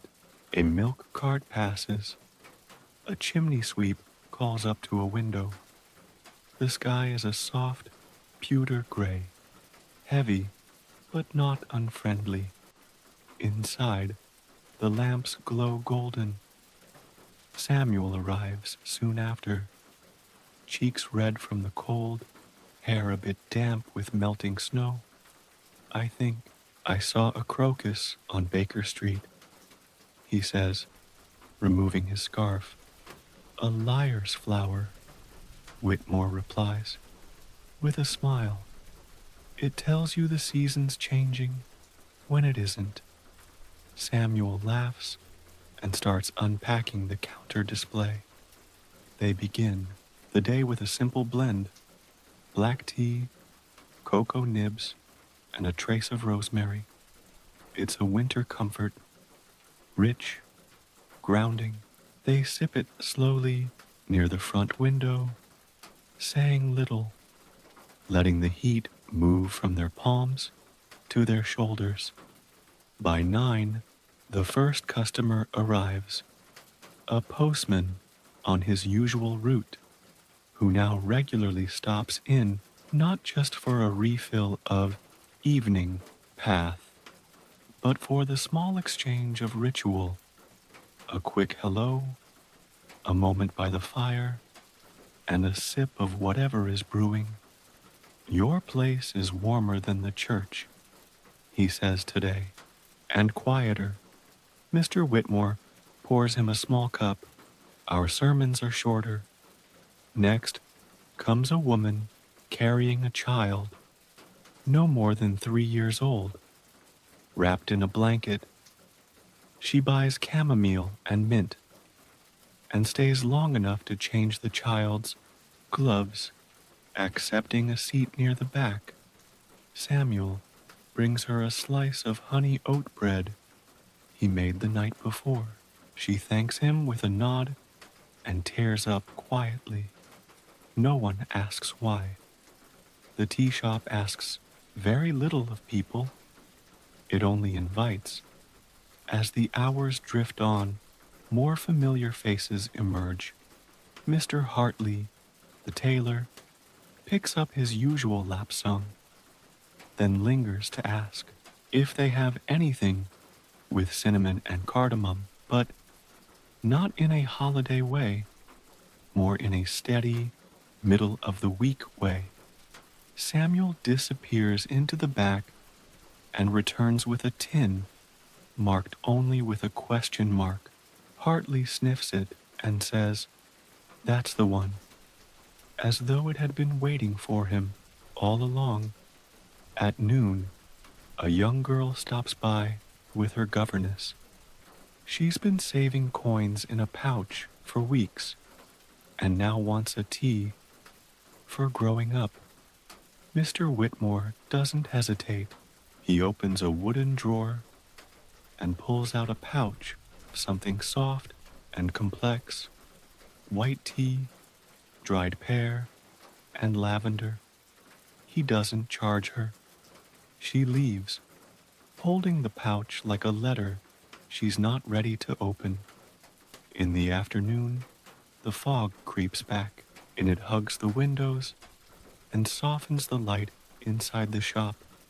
Mr. Whitmore uses the quiet hour to update a small corner shelf he calls Curiosities. It's a modest space, just 3 levels of mismatched tins, hand-labeled with names like For Crossing Bridges, Chipped Cup Blend, Winter on Hold. Each is a mixture crafted not to match flavor profiles, but feelings. Some change weekly, some never sell at all, but they're not meant to. They're meant to exist, to offer, to be seen. Samuel spends time organizing the journal table, where the red book rests, flanked now by 2 new notebooks for customers to leave thoughts, questions, or reflections. One entry today reads, "I came in expecting nothing. I left with something I didn't know I needed." Another, I sat for an hour and said nothing. Thank you for not asking me to speak. At 3 o'clock, a letter arrives. The handwriting is familiar, looping, confident, old-fashioned. It's from a woman named Beatrice, who visited the shop 6 months ago. She writes of her husband's passing, of the way she now drinks evening path every night while reading aloud to the empty room. She writes, I'm beginning to hear my own voice again, not as his wife, just as me. The tea helps. It tells the truth slowly. Whitmore reads it once, then again. He places it in the red book and writes beneath it, some cups are not meant to be filled, only held. Evening draws close. Outside, the fog has thickened into mist, and the gas lamps burn like distant stars caught behind gauze. Inside, the last pot is brewed, oolong, steeped gently with a single slice of dried fig. The shop grows even quieter now. A final customer enters, an old man with trembling hands who doesn't speak. Samuel offers him a chair. Whitmore brings him a cup of quiet confidence.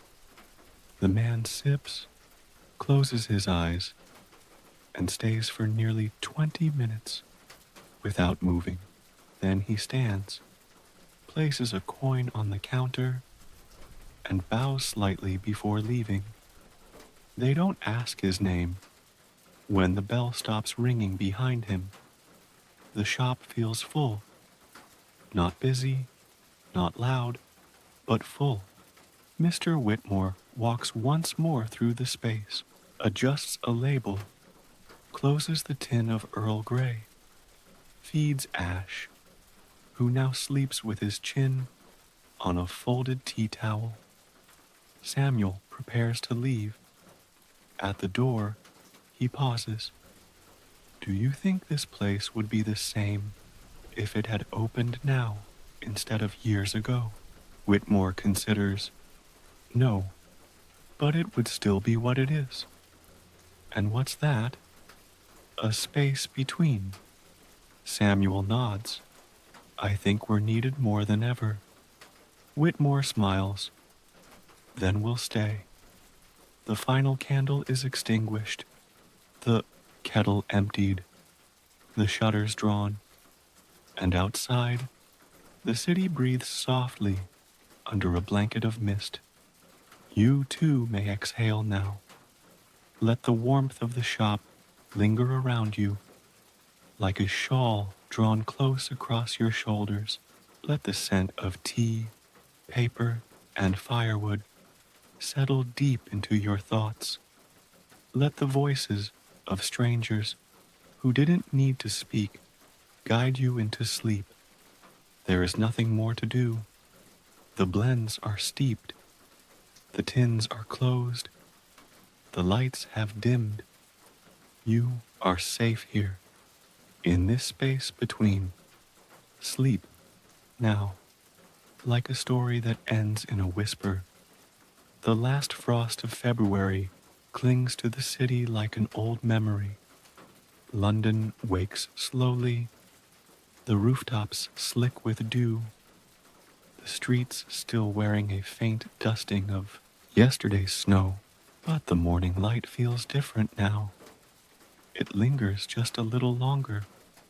It lands softer on the cobblestones, and though the air still carries a chill, it's no longer the deep cold of winter's middle. Rather, it is the gentle edge of something about to change. At the far end of Wren Street, Whitmore & Co. opens not with ceremony, but with grace. The green-painted door creaks open, the shutters rise, and inside, a low flame flickers beneath the kettle. The shop breathes. as it always has, slowly, quietly, warmly. Mr. Whitmore is already at the back table, sipping a blend he calls Last Light. It's a mix of black tea, pressed plum, and dried ginger root. Something for reflection, something for release. The red book lies open beside him, though no pen has touched it. Yet this morning, he looks out the window.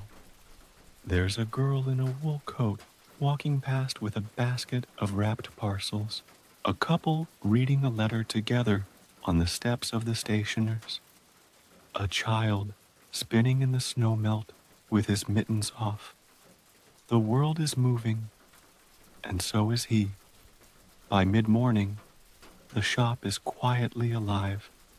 Samuel arrives, carrying a paper bag of fresh-baked bread. The baker said we've earned this, he announces. Said we've kept her calm this winter. Then we've done our job, Mr. Whitmore replies. They share the bread with thick slices of salted butter and cups of green tea with fennel and lemon peel. Ash dozes at their feet, tail twitching, paws tucked close. Today, they don't discuss blends, or inventory, or shipments. Instead, they talk about what they've remembered. The woman who sat for an hour without saying a word. The man who cried after smelling bergamot for the first time in 20 years. The girl who bought tea for her mother's hands. They remember the notes slipped into pockets. The tins returned, not for refund, but for refilling. The silence that fell just right. And Samuel, staring into his cup, finally says, "We should write it down." Mr. Whitmore glances at the red book. We have. I mean, all of it. Not just recipes, not just customer names, but what it felt like. Mr. Whitmore doesn't answer right away. Then, we already did. Samuel tilts his head. This shop is the book, Whitmore says. Every wall, every weight, every cup. We've been writing it with our hands all this time. Samuel nods, eyes glistening slightly. And what comes next? Whitmore leans back in his chair. We keep steeping. They share a smile that doesn't need explanation. The afternoon brings a few regulars, each one greeted with the same quiet warmth.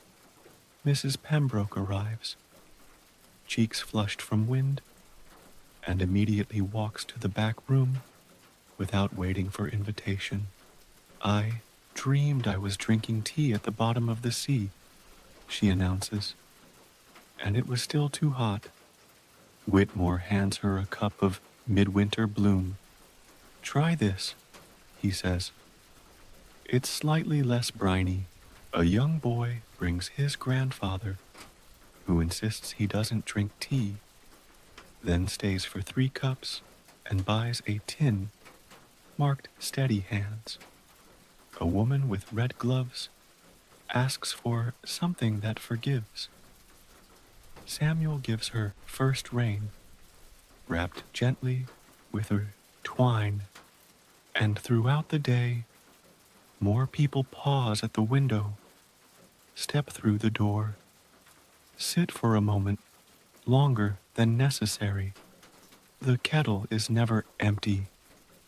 The chairs are never unkind, and the silence never feels lonely. As dusk begins to fall, Mr. Whitmore writes one last note in the red book. This shop was never about tea.